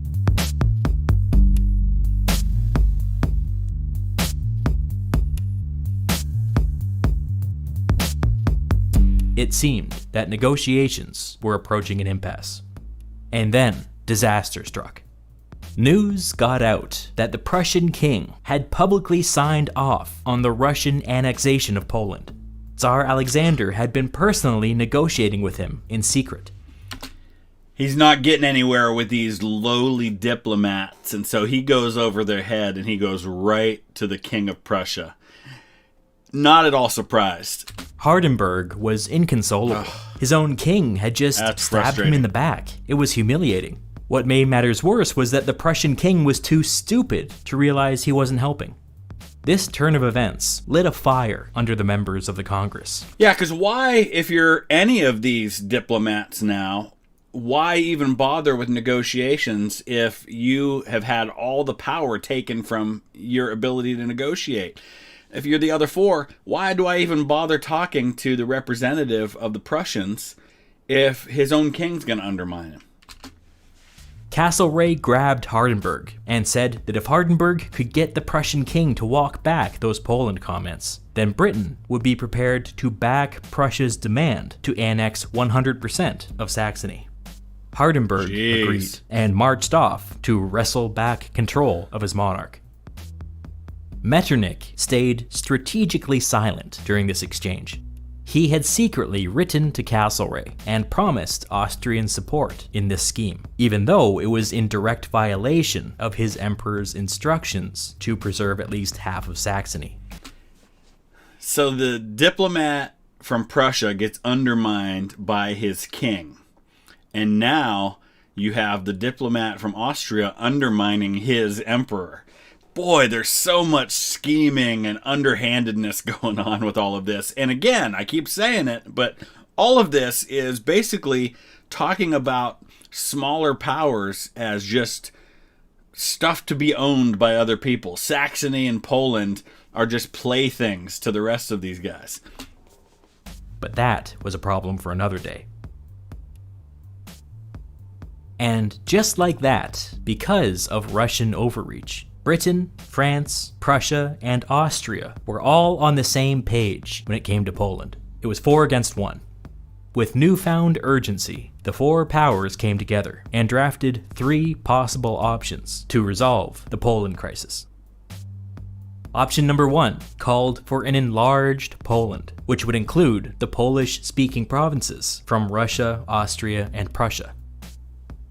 Option number 2 called for a reduced Poland, where Russia, Austria, and Prussia each held on to their Polish-speaking provinces.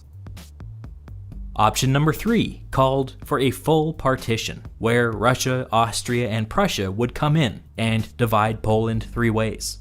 Under this plan, the people of Poland would have certain political protections across all 3 countries. You might notice that there was no option in which Russia got to keep all of Poland. That was on purpose. Talleyrand was selected to go and present these options to the Russian Tsar. He explained to Alexander that France's official position was that there should be an independent Poland. He said that if Russia acted on its own and annexed Poland, Prussia and Austria would have no choice but to seriously consider a potential war with Russia. In such a scenario, both would seek to strengthen themselves through territorial expansion. Yep. If 3 of the great powers were going around Europe gobbling up territory, France and Britain would have no choice but to intervene. Talleyrand was very clear with Alexander. If he took Poland by force, the great powers would go to war. Alexander was growing frustrated with the Doesn't that sound familiar, by the way? Fast forward to 1939, and what happens?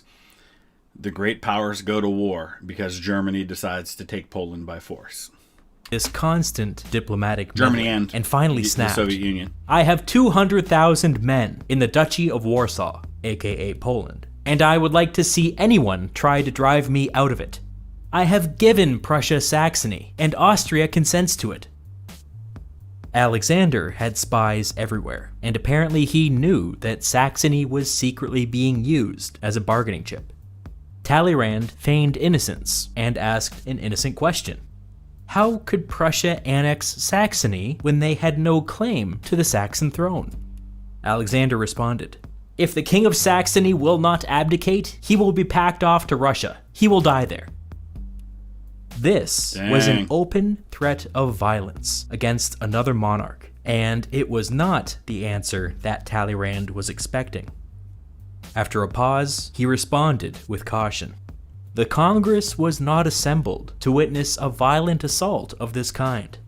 At this, Alexander truly lost his temper. Jeez. Do you really think I give much weight to all your parchments and treaties? The King of Prussia will be the King of Prussia and Saxony, just as I will be the Emperor of Russia and the King of Poland. Wow. With that, he stormed out of the room, leaving Talleyrand alone with his thoughts. Jeez. So just as kind of an aside, because you guys know how much I love ancestry and genealogy and things like that, Alexander the First, the guy we're talking so much about here, was not only married to a German, his wife was German, his mother was German. A lot of German blood running through his veins. In fact, he's a direct descendant.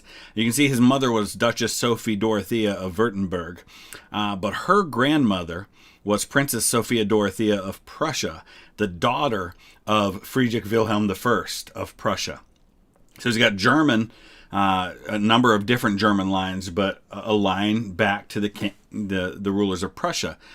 So this is another factor in all of this, are these familial ties that exist between all these powers. I'll show you another example. So then here is Friedrich Wilhelm III, who is the King of Prussia when all of this is going on. And his is mostly German ancestry, but he's got this one line.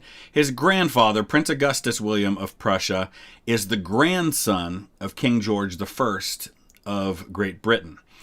Through his mother, Princess Sophia Dorothea of Hanover. Sophia Dorothea, pretty common name for the Germans at that time. But yeah, she's the daughter of King George I of Great Britain, and his wife also named Sophia Dorothea. It's a common thing you see a lot of. And then one last one for you here. Let's talk about Francis of Austria, who is usually known as Francis II, Holy Roman Emperor, but that's who we're talking about here. You can see his line, of course, going back through the Dukes of Lorraine, but also the Duke of Orleans. You've got a Holy Roman Emperor here.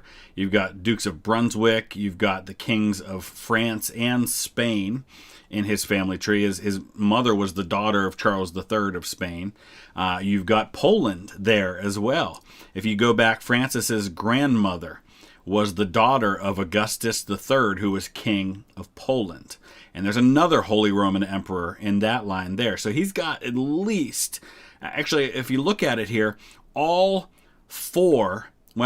of the four of his grandparents are descended from Holy Roman Emperors. And maybe if we go back far enough on this line, you might find one there too.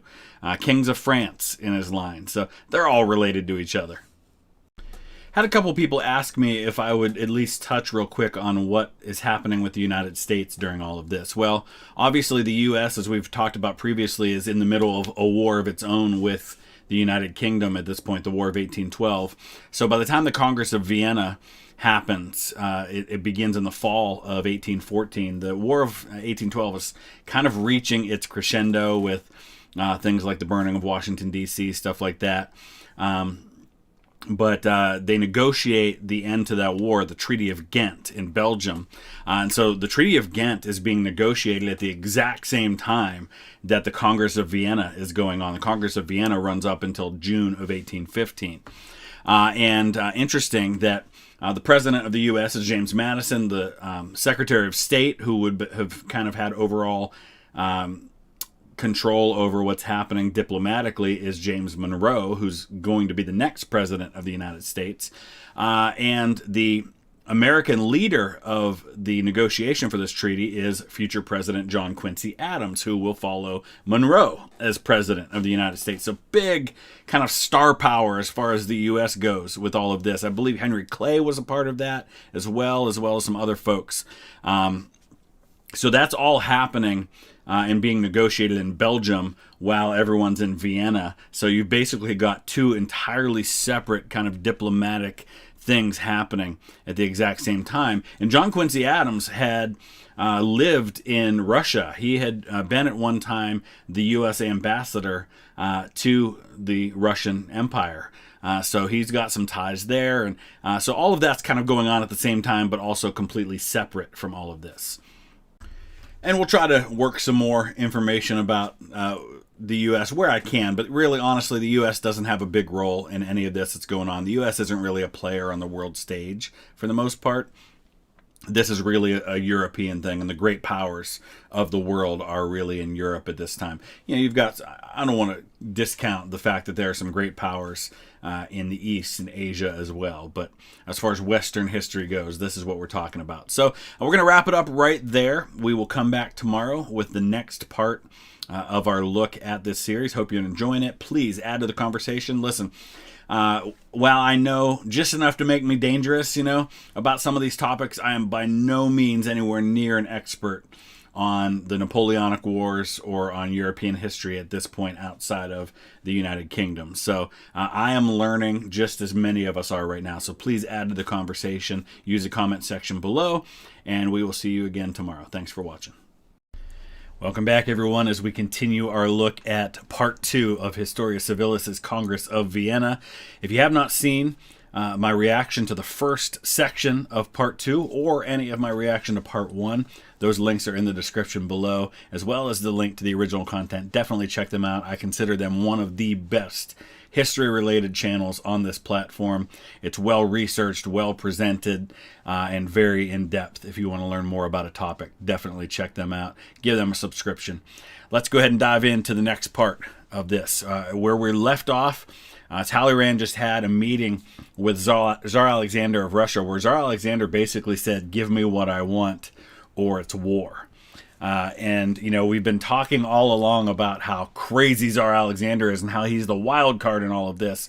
And as many of you pointed out, kind of foreshadowing what's to come here, even though the others are all going to kind of gang up and say, no, we're not going to let this guy have his way, Tsar Alexander's got a powerful enough country just in terms of manpower and size that throwing the word war around after the wars that everybody's just been through is in the end going to be enough to get him pretty much everything he wants.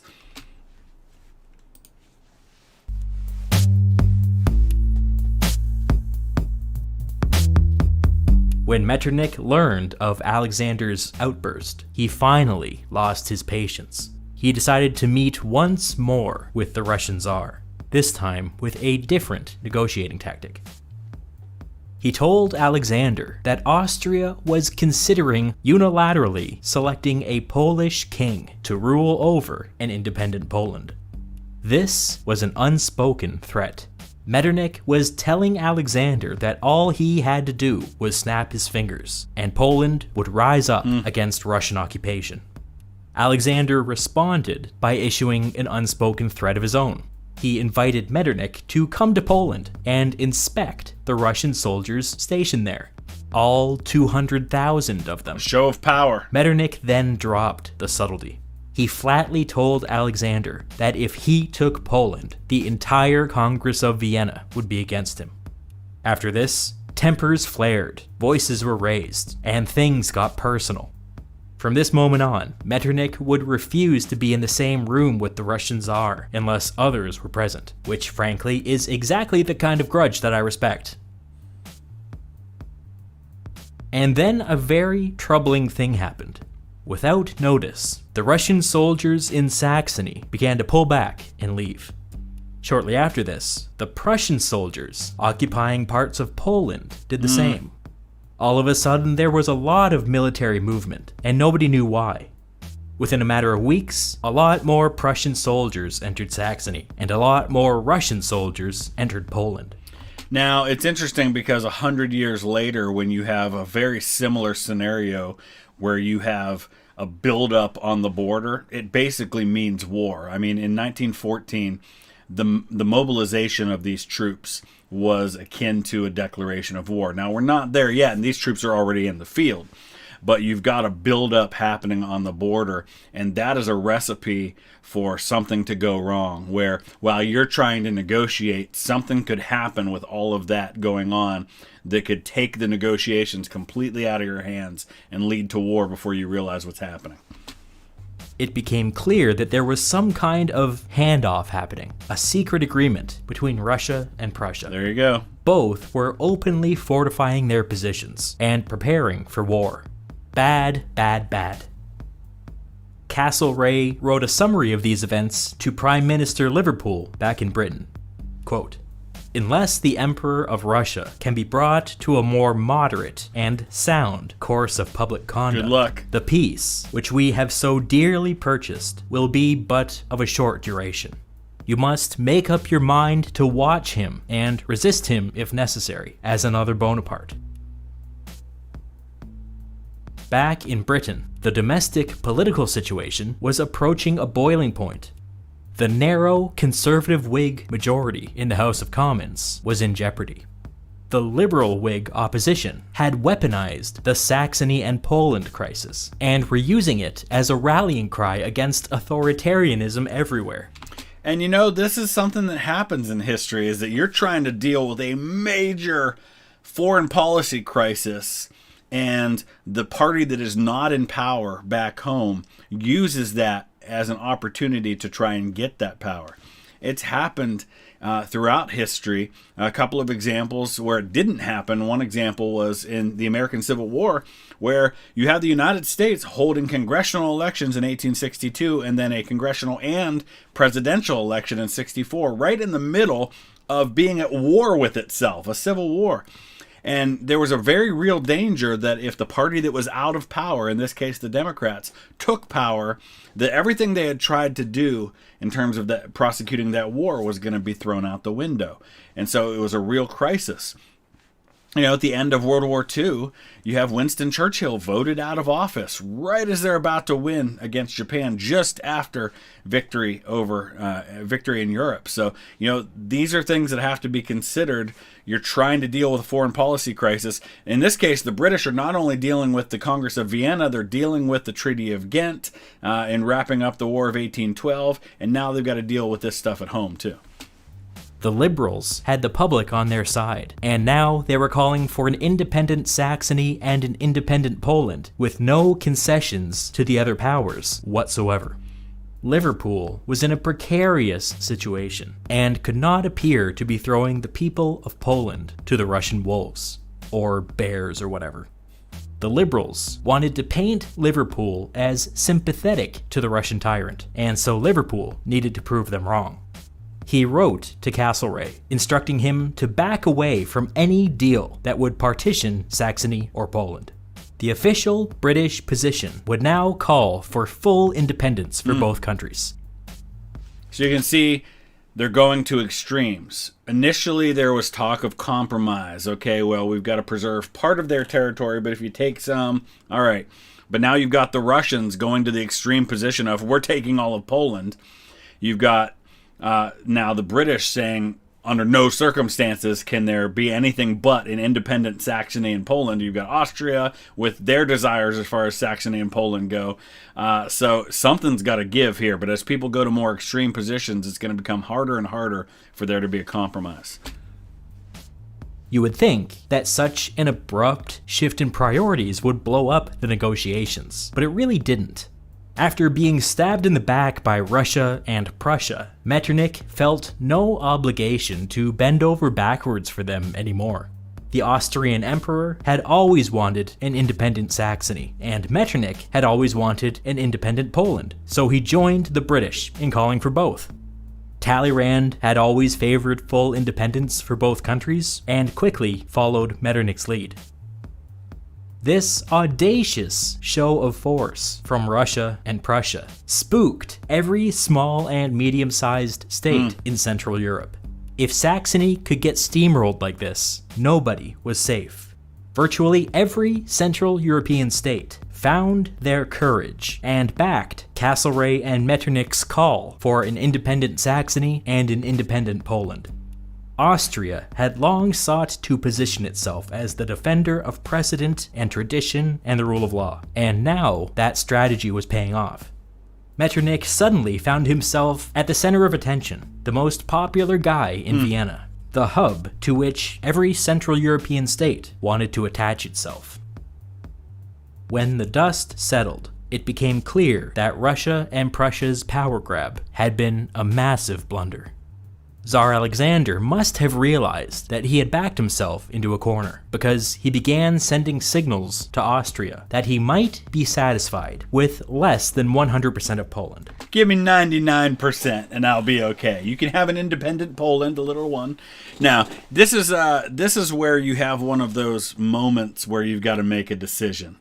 Do I double down on what I've been going down the road of, which is using military force and a threat of force to get what I want? Do I stick to my guns on that, and do I actually follow through then and say, well, come and take it if you want Poland? Or do I say, you know what, I tried this strategy, it didn't work, maybe it's time to do something different? But then the next time you threaten military force, people already know you're going to back down. So these are difficult decisions to make, and it's interesting to see how it all plays out based on how they choose to act. This was exactly the sort of opening that everyone was waiting for. Attention then turned to Prussia. There were reports that Prussia was building fortifications inside of occupied Saxony, which drew broad international condemnation. It soon became conspicuous that Tsar Alexander was remaining silent. Prussia was being left hanging out to dry. A desperate Hardenberg visited Talleyrand and tried to get him to break away from the other powers by making wild promises. At one point, Hardenberg offered France the Netherlands, which of course was a red line for Britain, and not something that Hardenberg was in a position to give away. Yep. Talleyrand wisely turned him down. Hardenberg was out of options. Nowhere else to go. He backed down from his maximalist position and began telling people that he would accept no less than half of Saxony. Metternich jumped at this. An independent Saxony at half of its current size would satisfy both the Austrian Emperor and all of those smaller Central European states. Never mind, Saxony's losing half its territory. Let's not miss that in all of this, is that everybody's talking about it like it's, oh, no, but yeah, okay, you can have half of it. Like, imagine if everybody in your neighborhood decided to invade someone's house, and then in the aftermath, they said, well, you can keep half your stuff. I mean, how would you feel in that case? After some back and forth over specifics, an agreement was reached. Prussia would receive half of Saxony, along with some German-speaking territory along the Rhine. A reduced Saxony would remain fully independent, and war would be averted. What's left of it? But then there was still the issue with Poland. Alexander reopened negotiations by offering to let Austria and Prussia keep their Polish-speaking provinces, a real change of tune from last time. Castlereagh then called for the creation of a strong Polish constitution built upon liberal democratic values. Tsar Alexander immediately agreed and publicly thanked Castlereagh for his advocacy on behalf of the people of Poland. Oh, if you find Alexander's change in demeanor a little shocking, you aren't alone. It's clear that there were some back-channel talks going on during the Saxony crisis. See, we're only seeing what's happening in the Congress of Vienna, what's happening down in Vienna and Austria during all of this. There's obviously other stuff going on outside of Vienna that he's kind of been hinting at the whole time, especially between Prussia and Russia. Alexander's playing all his cards, using all the different options that he's got available to him. And for him to have taken such a hard line for so long, and then suddenly to just say, all right, cool, no problem, you have to know something's up if you're a wise diplomat. And it seems that concessions were made in order to get Alexander to back off and throw Prussia under the bus. What was happening now over Poland seemed well choreographed, as if it had all been drawn up in some back room somewhere. Yep. The great powers quickly reached an agreement over Poland, and it looked like this. Austria and Prussia would be allowed to keep their Polish-speaking provinces. The rest would become the Kingdom of Poland. The new kingdom would have a strong liberal democratic constitution, with an independent legislature, independent courts, and an independent army. The King of Poland would be a quasi-ceremonial role, tightly constrained by the Polish constitution. Under this deal, it was decided that Tsar Alexander of Russia would separately and simultaneously become the King of Poland. There you go. On paper, this satisfied the British and Austrian demands for an independent Poland. Now, you have other examples of this. Obviously, Austria-Hungary is an example where you have the Emperor of Austria, also the King of Hungary.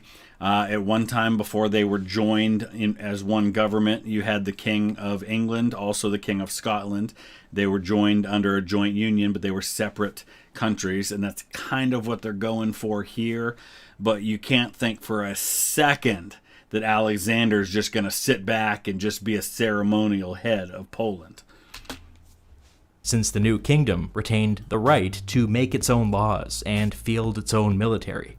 It also satisfied Alexander's demand to take Poland as a prize for defeating Napoleon. But obviously, Poland could not be truly independent under this arrangement. Nope. With the Russian emperor as their king, it became impossible for Poland to resist creeping Russian influence. For the rest of Alexander's reign, he would chip away at Poland's independent political institutions and slowly work towards swallowing Poland into the Russian Empire. By the time his successor came to the throne, the new Russian emperor declared that he no longer felt bound by the Polish constitution. There you go. And then that was that. I think that's Nicholas. It's undeniable that Castlereagh and Metternich sacrificed Poland for an independent Saxony. Perhaps they saw the writing on the wall. The truth was that if Russia took Poland by force, Austria and Britain really weren't in a position to take it back. Perhaps they decided that if they couldn't stop Russia from taking Poland, they could turn the whole thing into a poison pill. As an island of liberalism within the Russian Empire, Poland would confound and distract Tsar Alexander for the rest of his reign. The Poland and Saxony crisis brought the great powers back to the brink of war. But now that there was a deal in place, messy as it was, there was finally room to breathe. One of the conditions attached to the Poland deal was that Tsar Alexander, having received his great prize, was to get out of the way and let everybody else negotiate what they came to negotiate. There were still several outstanding questions that needed to be settled, but none more pressing than the fate of the German-speaking states in Central Europe.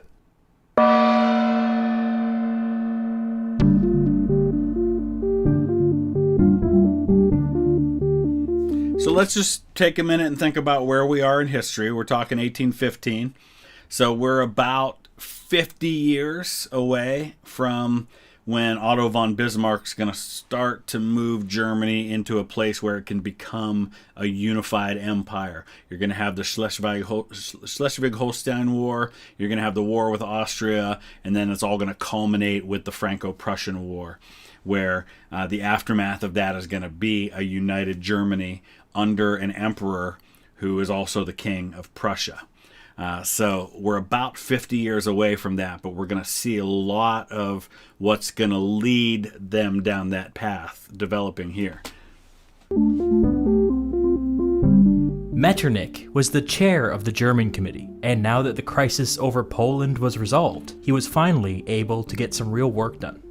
Recall that the Congress of Vienna had agreed to use the 1792 borders as a starting point for negotiations. Well, in 1792, the Holy Roman Empire existed. Metternich had no interest in turning back the clock. Which is interesting because his emperor of Austria was the Holy Roman Emperor. The Roman Empire had proved itself to be a totally inept institution when faced with a real threat. The German committee had the task of figuring out what Central Europe would look like in a post-Holy Roman Empire world. As far as Metternich could see, there were 4 possible paths forward. Option number 1, complete independence for everybody. Option number 2, A German empire united under one government. Option number 3, a loose confederation of German states. Option number 4, Austria and Prussia expand and conquer their smaller neighbors. Yeah, I mean, you already see Prussia and their willingness to gobble up their German neighbors in what they've done with taking so much of Saxony. It is not difficult to imagine that if you're looking at this as one of the non-Prussian great powers, that's a real concern, is that Austria and Prussia, as the Central European German powers, are just going to eventually gobble up all those other ones. And so how do you prevent that? What do you put in place? If you give them complete independence, I would think that my concern in that situation is, well, all of these smaller powers, if you're one of those smaller powers and you're afraid of being gobbled up, you're going to ally yourself with one of the other powers in order to get some kind of protection, some kind of guarantee. If you create an empire, well, a lot of people have to give up their autonomy, give up their authority. If you create a loose confederation, maybe that's a happy medium. That's kind of what you already had, though, with the Holy Roman Empire. So all of these choices, you can see the negatives of them. So we'll see. All 4 of these options presented problems. If they decided to go with option number 2, a united German empire, Metternich would obviously insist upon a Habsburg emperor. Yep. But given recent experience over Saxony, Metternich did not believe that the Prussians would submit to the Austrians like that. No way. In addition to that, Metternich was getting signals from Castlereagh that the British would not sign off on the creation of a German empire. So option number 2 seemed a dead end. Option number 4, Austria and Prussia conquering their neighbors, didn't seem great either. Such aggressive behavior would frighten all the other great powers, and if any of them tried to protect one of the smaller German states, they would all be at war again. That left option number 1 or option number 3, either complete independence or a loose confederation. Of the two, Metternich's preference was for a loose confederation. He thought that complete independence would leave Central Europe weak and unable to defend itself. It would only be a matter of time until some outside power went to war with one of Austria's weaker neighbors. And then Austria would intervene, and then we're back in a great power conflict situation. A loose confederation, on the other hand, might be enough to deter meddling from outside powers. But that's what you already had. So if there was to be a German confederation, Metternich would first need to mend the relationship with Hardenberg. The Prussian duplicity over Saxony had left a sour taste in everyone's mouth, but if the two great powers were to live under the same umbrella, they would have to be friends. Metternich began making his pitch to some of the smaller German states. He found very little resistance. Many felt burned over the Saxony debacle and sought a closer strategic relationship with Austria for their own protection. So they're looking at this as, look at what Prussia did to Saxony. We're not going to be the next victims of Prussia, so they're kind of siding with Austria here, which is kind of what I was already kind of thinking out loud there a few minutes ago, is that when you're a smaller power, you gotta cozy up to one of the big powers for protection. Metternich's vision for a German confederation would look like this. All states within the confederation would maintain their independence, except when it came to matters of military defense. Under the German confederation, an attack on one would be an attack on all. That's basically NATO, right? I mean, in the post-war era of World War II, you have the North Atlantic Treaty Organization. You have a similar thing happen with the Warsaw Pact. And it was all these European powers plus Canada, United States, a few others, saying an attack on one of us is an attack on all of us. And so you could not have a situation like you did in World War II where Germany was going to attack someone without there immediately being 20 countries that jumped in on their behalf. So that's kind of what's happening here. So it's amazing the number of ways in which we see foreshadowing of the 20th century unfolding here in the early part of the 19th century. Any outside power sticking their nose into German affairs would be met with the combined strength of every German state. This ruffled some feathers, because it restricted the ability of German states to make alliances with outside powers. Bavaria in particular was upset by this, but Metternich soothed things over by pointing out that this would put them in a military alliance with 38 other German states. Such a thing had not been possible under the Holy Roman Empire, and such a thing would not be possible to anybody out there negotiating on their own. Of course, Austria and Prussia were to be exempt from this. They had their own goofy reasoning. They had non-German provinces within their respective empires. Whatever. The real reason is that they were great powers and reserved the right to make alliances or war as they wished.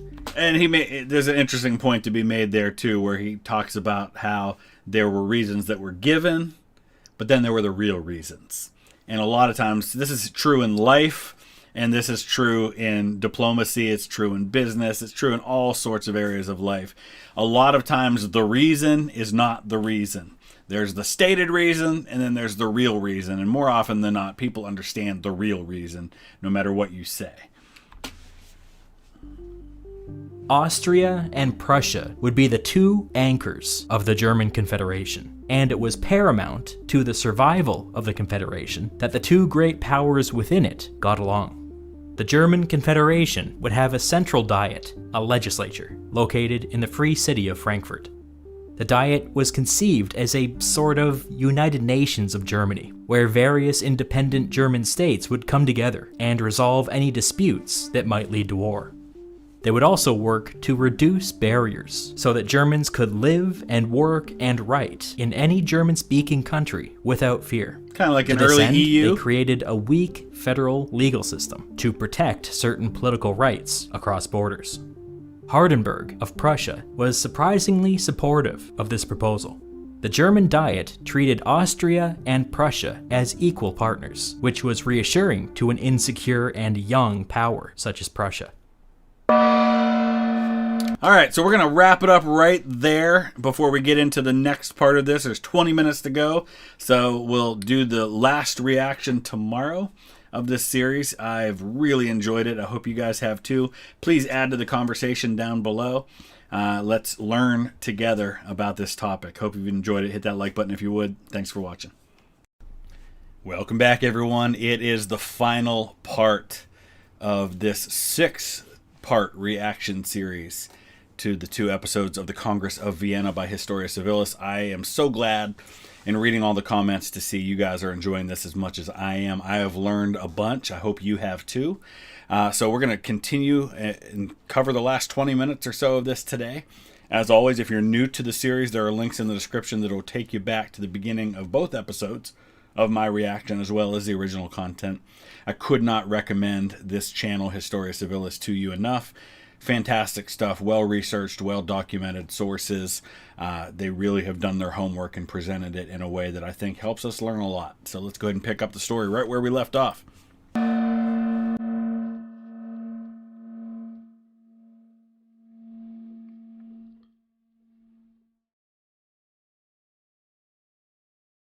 There were other areas that could not be fully restored under the 1792 borders. Italy had been totally reshaped under French rule, and the Congress of Vienna needed to decide how much French influence was acceptable in the region. So it's important to note that while we talk about the idea of Italy as we know it today as one nation that controls all of this territory from up here down through there and including Sicily, Italy doesn't exist as a nation as we know it, unified in all those parts. It's still multiple states that are constantly changing and in flux and dominated by different groups over the years. We're still several decades before the unification of Italy at this point. Going forward. At the moment of his defeat, Napoleon had been king of Italy, really northern Italy, and his son had been king of Rome, also northern Italy, and one of his top generals had been the king of Naples, southern Italy. Obviously, this arrangement couldn't continue, but it was not immediately clear what the Congress should do. Metternich and the Austrian emperor took a particular interest in this. They considered northern Italy Austria's backyard, and Metternich believed that if Austria and France were in constant competition for influence in northern Italy, it would eventually end in another war. And, that's not entirely off base, because one of the main reasons why in World War I, 100 years later, that Italy, who had been allied with the Central Powers, Austria and Germany, why they end up joining the Entente, the Allies, and fighting for them is because of a disagreement over some territory that Austria-Hungary is in control of, that Italy wants back, or wants to have control over. And that becomes one of those sticking points. So it's interesting to see kind of some of the seeds of that here. Whatever the new political settlement in northern Italy looked like, it had to be able to resist French influence going forward. Metternich spoke to Castlereagh about this, and the two found that they were of the same mind. Castlereagh told him that Britain was not overly concerned about the future of northern Italy, so long as it remained out of reach for the French. The two men came to an agreement. Remembering the Poland-Saxony crisis, Castlereagh said that the British public was in an anti-imperialist mood right now, and so he couldn't appear to support any sweeping annexations of territory. However, let's just take a minute and pause and consider the British public being anti-imperialist. Britain had no problem with Austrian hegemony in the region. If Metternich could draw up a plan that only made minor territorial adjustments, wink wink, he could count on Castlereagh's support. I should be clear that I'm not singling out the British here. Every country is anti other people being imperialists and pro themselves being imperialist to a point. Once it became clear to all parties that the future of Italy was being discussed, there were calls to replicate the success of the German committee by forming an Italian committee. Metternich and Castlereagh shut this talk down immediately. Per their agreement, the future of Italy would be decided by Metternich alone. Interesting. This is what he came up with. Austria would conduct a minor territorial adjustment by directly annexing Lombardy and Venice. This would add millions of Italians to the Austrian Empire. Metternich knew that the Hungarians would have opposed any deal that added more ethnic Germans to the empire, since it would have upset the delicate balance within Austria.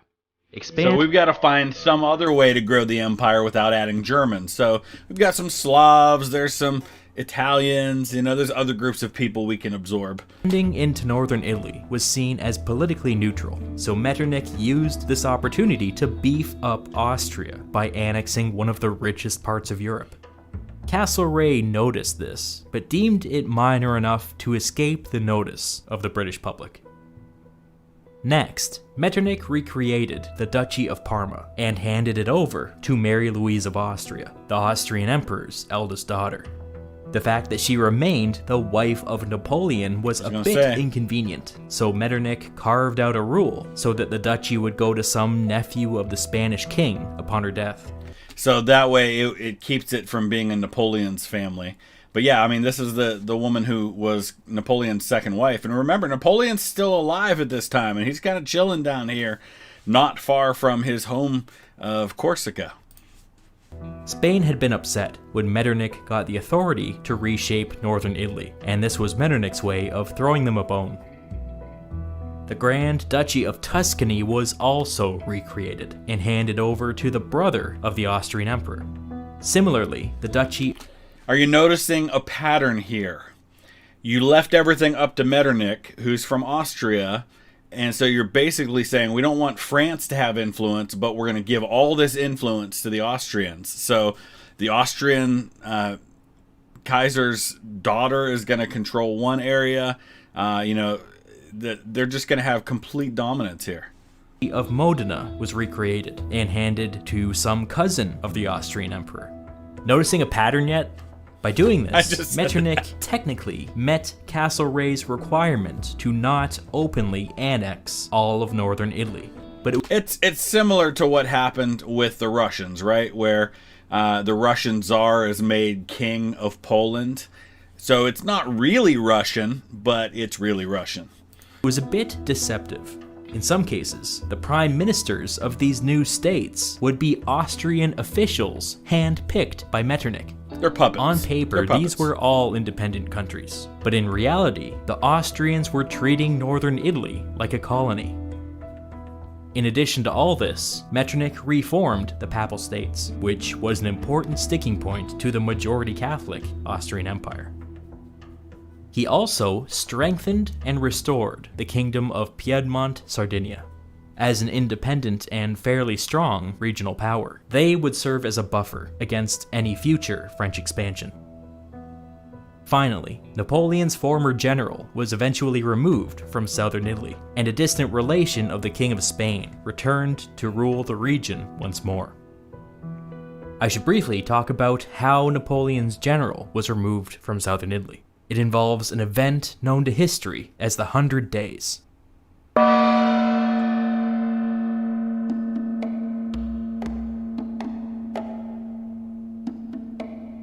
Here's a brief summary of what happened. When the Congress of Vienna was like 6 months into negotiations, Napoleon secretly slipped away from his confinement on the island of Elba and landed in southern France. He marched north with maybe 1,000 supporters, but as he advanced, thousands more flocked to his banner. And this is what Napoleon was counting on. I mean, this could have been nipped in the bud real quick. You might not have ever had to have a Battle of Waterloo if the very earliest supporters hadn't flocked back to Napoleon, because it's not like he landed in France with a huge army. He gathered that army as he moved north. He even turned an army that was sent to take him down. 3 weeks after landing in France, he captured Paris without firing a shot. The Allies had long feared something like this, and in fact, during the last 6 months of negotiations, the great powers had kept their armies mobilized. Which is really key here, because if you ever wonder why Napoleon, from the time he lands in southern France and gathers an army to the time he's defeated in the early summer of 1815 at Waterloo, it was pretty quick. So in order for the Allies to have been able to mobilize these armies that take him down, they had to be there already or close by. And so it's pretty impressive stuff that they were able to gather enough forces to come take Napoleon down so quickly. For this very reason. Within hours of Napoleon's disappearance from Elba, hundreds of thousands of soldiers were marching on France. They weren't messing around. 3 months after Napoleon captured Paris, British and Prussian armies faced the French outside the town of Waterloo in the Netherlands, current-day Belgium. I was going to say, it's just south of Brussels, Belgium, if you're looking on a map. It's just south of Brussels. At Waterloo, Napoleon was soundly defeated by the British general Arthur Wellesley, the Duke of Wellington. Napoleon fled, and about a month later, he surrendered to the British, who promptly sent him to the island of St. Helena in the South Atlantic, where, this time without all the trappings of still being an emperor, he was very much a prisoner this time. They weren't messing around. Under the watchful eye of the British, he would spend the rest of his days. Which wasn't very long. I've been strategically talking around the 100 days for this entire video, because while it's certainly militarily interesting, and Napoleonically interesting, it's not diplomatically interesting. Yeah. From the perspective of the Congress of Vienna, the 100 days were a brief pause in negotiations. I think that at this point, and I've said this in other videos talking about battles, I think sometimes we overstate the importance of the Battle of Waterloo. The real defeat of Napoleon happens in 1814 when he abdicates, and it leads to all of this. Waterloo, if Napoleon had won the Battle of Waterloo, it would not have changed anything. There would have been another battle and another. He could have lost 6 Waterloos, or won 6 Waterloos, and it wouldn't have changed the outcome. The whole of Europe had gathered armies against him. There was no outcome of that leaves Napoleon on the throne. It just wasn't going to happen. After which, everyone just picked back up where they left off. Also, and this may annoy some people, but it must be said, the 100 days were not a particularly close call. No. When Napoleon captured Paris, he had maybe 50,000 soldiers at his disposal. The Allies had 1 million. Naturally, Napoleon immediately began raising 100,000 additional soldiers. But so did the Allies, and by this point, the Allies were faster. If Napoleon had won at Waterloo, there would have been another Waterloo later that summer. If he had won 10 Waterloos, the Allies still would have had him outnumbered. The entire 100 days was an act of delusion, and there was never a serious threat of a French victory. 100% accurate. Anyways, I bring all that up because Napoleon's former general, the King of Naples, sided with Napoleon during the crisis, which gave Metternich a good excuse to remove him from power and have him executed.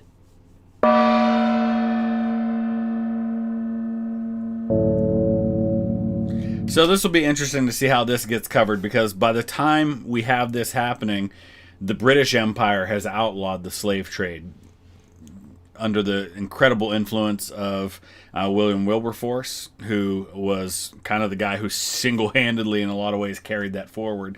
And we're about, 20 years or so away from the British Empire actually outlawing slavery itself. So here was the framework for the final settlement. Broadly speaking, Europe would return to its 1792 borders. Russia would swallow up Poland under a strict constitutional arrangement, and Prussia would annex half of Saxony. The Holy Roman Empire would be replaced with the much more practical German Confederation.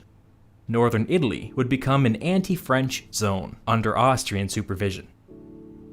With negotiations drawing to a close, there was one lingering issue that had not yet been addressed. The British Prime Minister Liverpool instructed Castlereagh to begin discussing slavery. By 1815, the British anti-slavery political movement had truly become a force to be reckoned with. In 1788, a bunch of local abolitionist groups sent Parliament 60,000 signatures calling for the abolition of slavery. In 1815, these same groups gathered almost 1 million signatures, but this time they didn't send them to Parliament. They sent them to Castlereagh in Vienna. One statistic that was not lost on anybody was that the number of signatures sent to Castlereagh was greater than the total number of votes in the last election. This was not simply an act of protest, it was a shot across the bow. By this time, every British city and most British towns had an abolitionist group that was active in local politics. It was not uncommon for the average British voter to hear about the ongoing sin of slavery on a weekly basis. And it's kind of interesting because before the British had even outlawed the slave trade, by and large, slavery doesn't really exist in the British Isles, at least not African slavery. I mean, you can argue that in effect there was enslavement going on, but the way we understand slavery, it didn't exist. And but yeah, there's a massive shift in public perception when it comes to the idea of slavery between the end of the American Civil War and by the time you get to the Napoleonic Wars. And again, Wilberforce is a big part of that movement that really, like, he kind of single-handedly drags Parliament into outlawing the slave trade.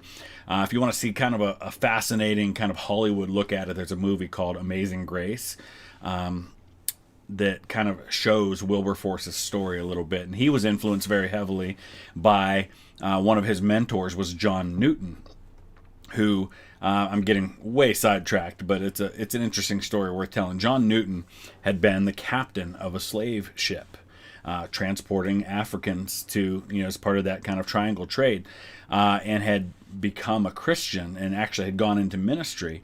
And at some point he wrote his story in the form of a poem called Faith's Review and Expectation. And it was kind of telling his story about what a terrible person he had been and how he had changed so much. Faith's Review and Expectation got written as a song. The words that John Newton wrote were, "Amazing grace, how sweet the sound that saved a wretch like me. I once was lost, but now I'm found, was blind, but now I see." He wrote Amazing Grace, telling his story of having been a slave ship captain. And so he was a huge influence on Wilberforce. And Wilberforce kind of brings this bill to outlaw the slave trade over and over and over again to Parliament, and every time gets a few more votes. Finally gets William Pitt the Younger, who's like prime minister in his 20s, on board with it. William Pitt in that movie is played by Benedict Cumberbatch, one of his very first roles. So definitely worth checking out. in their church, and in their newspaper. The issue became impossible to avoid.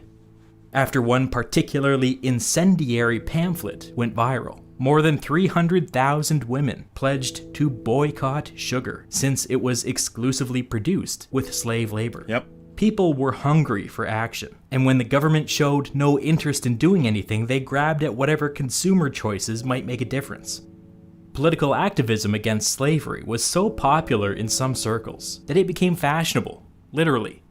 This medallion, called the Wedgwood Medallion, was mass-produced in the late 18th and early 19th centuries. Men generally wore them around their necks, and women around their wrists or pinned into their hair. The inscription reads, "Am I not a man and a brother?" This image of a man kneeling in chains became the most widely distributed piece of art depicting a black man ever. And Wow, I mean, just, and there's a lot of significance to this because you are affirming the humanity of slaves. These are not property. These are not things to be owned. They are people. They are human every bit as much as you are human. The unofficial logo of the anti-slavery movement. In 1807, at the end of a political fight that lasted more than 15 years, Britain passed an act that abolished the British slave trade. It did not abolish the act of slavery, but it made it illegal to transport enslaved persons across the Atlantic to the colonies. Advocates believed that without new bodies coming over from Africa, chattel slavery in the colonies would mostly die out within 1 or 2 generations. Now, of course, you can see the problem with that, which is, of course, that if there are no new slaves being brought to places like America, then the existing slaves become that much more valuable because now they are a commodity that can't be produced except from existing slaves. Now, I will say this, that the abolition of the slave trade, and soon after this, right about this time, the U.S. Constitution had a provision in it that 20 years after the adoption of the Constitution was the earliest that the United States could outlaw the slave trade. It was written into the Constitution, and they did that right around that time. So this is pretty close. Constitution 1789. So you're talking right around the same time that the U.S. ends up abolishing the slave trade as well. And this, in the aftermath of the War of 1812 and the aftermath of the Napoleonic Wars, will be one of the first areas where you see the U.S. and the British actually working together because their navies kind of work in coordination to patrol the west coast of Africa to stop slave trading ships. Now, they don't always do a very effective job of that, but they do start kind of working together to achieve that goal. They were wrong, but it was nevertheless a big deal that Britain finally acknowledged that their goal was to eventually abolish slavery.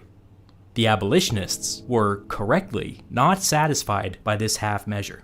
They demanded nothing less than the complete and total abolition of slavery. And as the years went on, their influence only continued to grow. Yeah, another 25 years before that Lord happens. Liverpool inherited this political situation when he became Prime Minister, and he wasn't happy about it.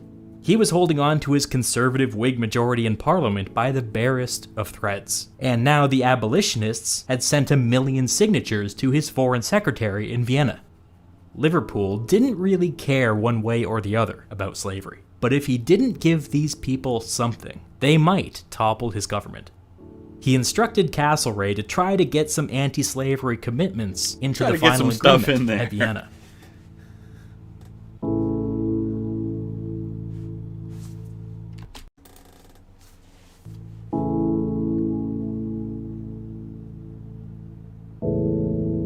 Castlereagh approached the 8-member Central Committee, that is, the 5 great powers plus Spain, Portugal, and Sweden, and asked them to include a provision in the final agreement that committed everybody to the eventual abolition of the slave trade. Good luck.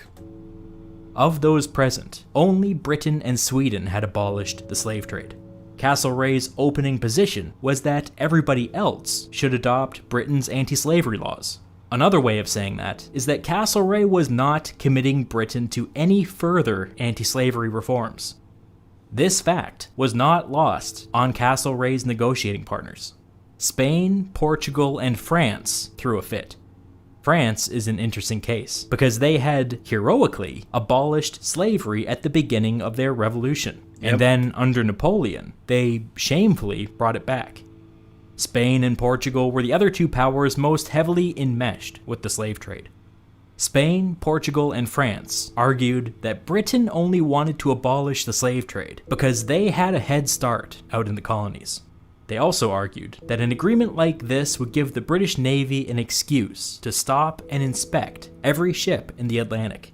In other words, this would all be to Britain's advantage. Castlereagh tried to respond by appealing to morality, but this only incensed them even further. One Spanish diplomat got in Castlereagh's face and told him, "The English have always been good at making business march alongside honor." Joke's on him. That's not a... but is that unique to the British? Every one of these nations is thinking of their own self-interest in all of this. I don't think that's unique to the British. Castlereagh was Irish. I'm Irish. Random appearance of Joe Biden? If we think about this for a moment, Castlereagh could have shown Britain's commitment to the cause by talking about complete and total abolition, which would have hurt Britain more than anyone. Yeah, they weren't ready for that. If he had walked into the room talking about abolition, he would have had some credibility because he would have been saying, "Let's all do something difficult together." Yeah. But Castlereagh didn't bring up total abolition because he was an imperialist and he wasn't that personally bothered by slavery. After some agonizing negotiations, they agreed to attach a document to the final treaty coming out of Vienna called a Declaration of Intent to Abolish the Slave Trade. So we'll all agree that it should happen, but we're not agreeing to make it happen, is basically what this is.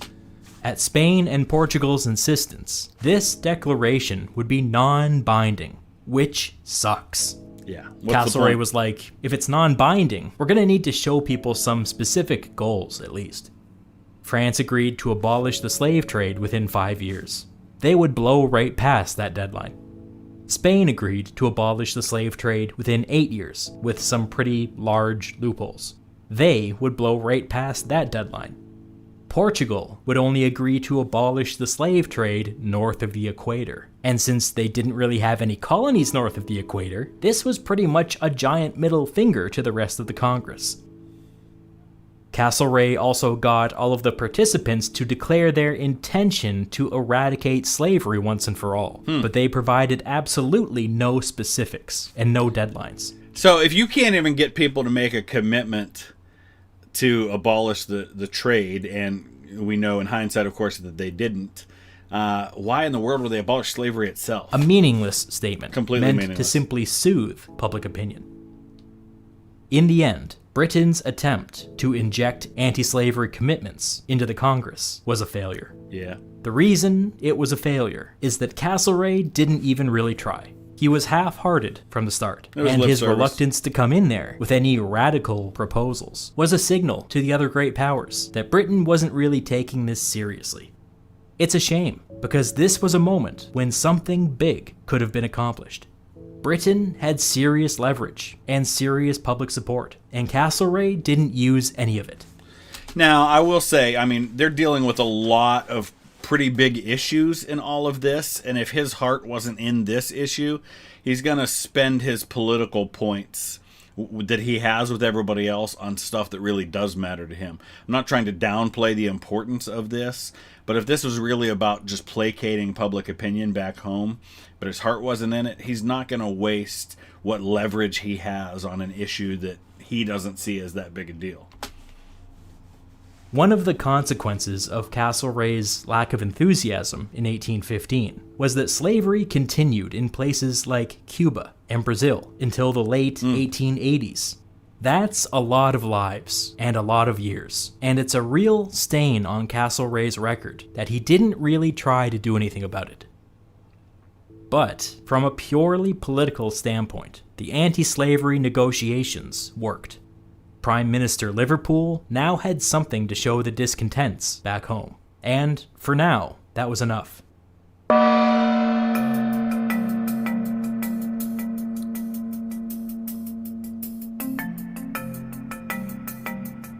The Treaty of Vienna was finalized in June of 1815. Right about the time of All Waterloo. of the great powers signed off on it. The only outlier was Spain, who remained upset over Metternich's heavy-handed treatment of northern Italy. Spain refused to sign the final document, which was unfortunate. But so long as all the great powers were on board, this was deemed acceptable. The final treaty was mostly built upon realist principles and created a balance of power with clearly defined spheres of influence that would, hopefully, prevent future great power conflicts. Hopefully. After Vienna, it was widely understood and accepted that if anybody invaded one of those tiny German states, it would automatically mean war with Prussia and Austria. If anybody invaded northern Italy, it would automatically mean war with Austria. If anybody invaded the Netherlands, it would automatically mean war with Britain. If anybody invaded Poland, it would automatically mean war with Russia. The belief was that so long as governments understood what was and wasn't off limits, minor disagreements could be solved diplomatically, and great power conflicts on the scale of the French Revolutionary and Napoleonic Wars could be entirely avoided. It was in the interest of all great powers to respect these limitations, and if any great power was found to be acting recklessly or belligerently, it was in the interest of everybody else to put them in their place. After 25 years of chaos and war, the great powers were having a go at stability. This international system that emerged from Vienna is sometimes called the Concert of Europe, as in all of Europe acting in concert or in unison. The next 15 years would put a severe test upon the concert system, and we will see in time whether these frenzied and far-reaching negotiations were worth it. So, testing it, if you think about this just from a purely human standpoint, as soon as you put rules in place, what do people start doing? Testing the limits of those rules. How far can I push? How far can I go before I get stepped on, right? So if we understand that we've set these boundaries, now I'm going to try and push things to the limit. What can I get away with without anybody kind of stepping in? And that's what, for example, is happening in the 1930s in Europe, where you have the Anschluss and you have the Sudetenland and you have Germany kind of saying, how far can we go before the entire country or the entire continent of Europe turns on us and says no more? That's what children do with their parents. How far can I push the rules? So yeah, it works for a little while. We do have some major wars. I mean, you've got all the revolutions that happened in the 1840s. You're going to have really things kick up in the 1850s. You've got the Crimean War that the UK and Russia and others get involved in. Then in the 1860s is when you're going to have a bunch of conflict happening in Central Europe. And then all of this is building up to World War I. Is that it? I guess so. Awesome. Fantastic stuff. I hope you guys enjoyed that as much as I have. I think you have from reading all the comments. So thank you for those comments. Keep them coming. And we'll be diving into probably going back to Extra History and checking out some of their latest stuff tomorrow. So we'll see. I might be in the mood for something completely different. Might even do a stream. We'll see. Thanks for watching, guys. We'll see you again soon.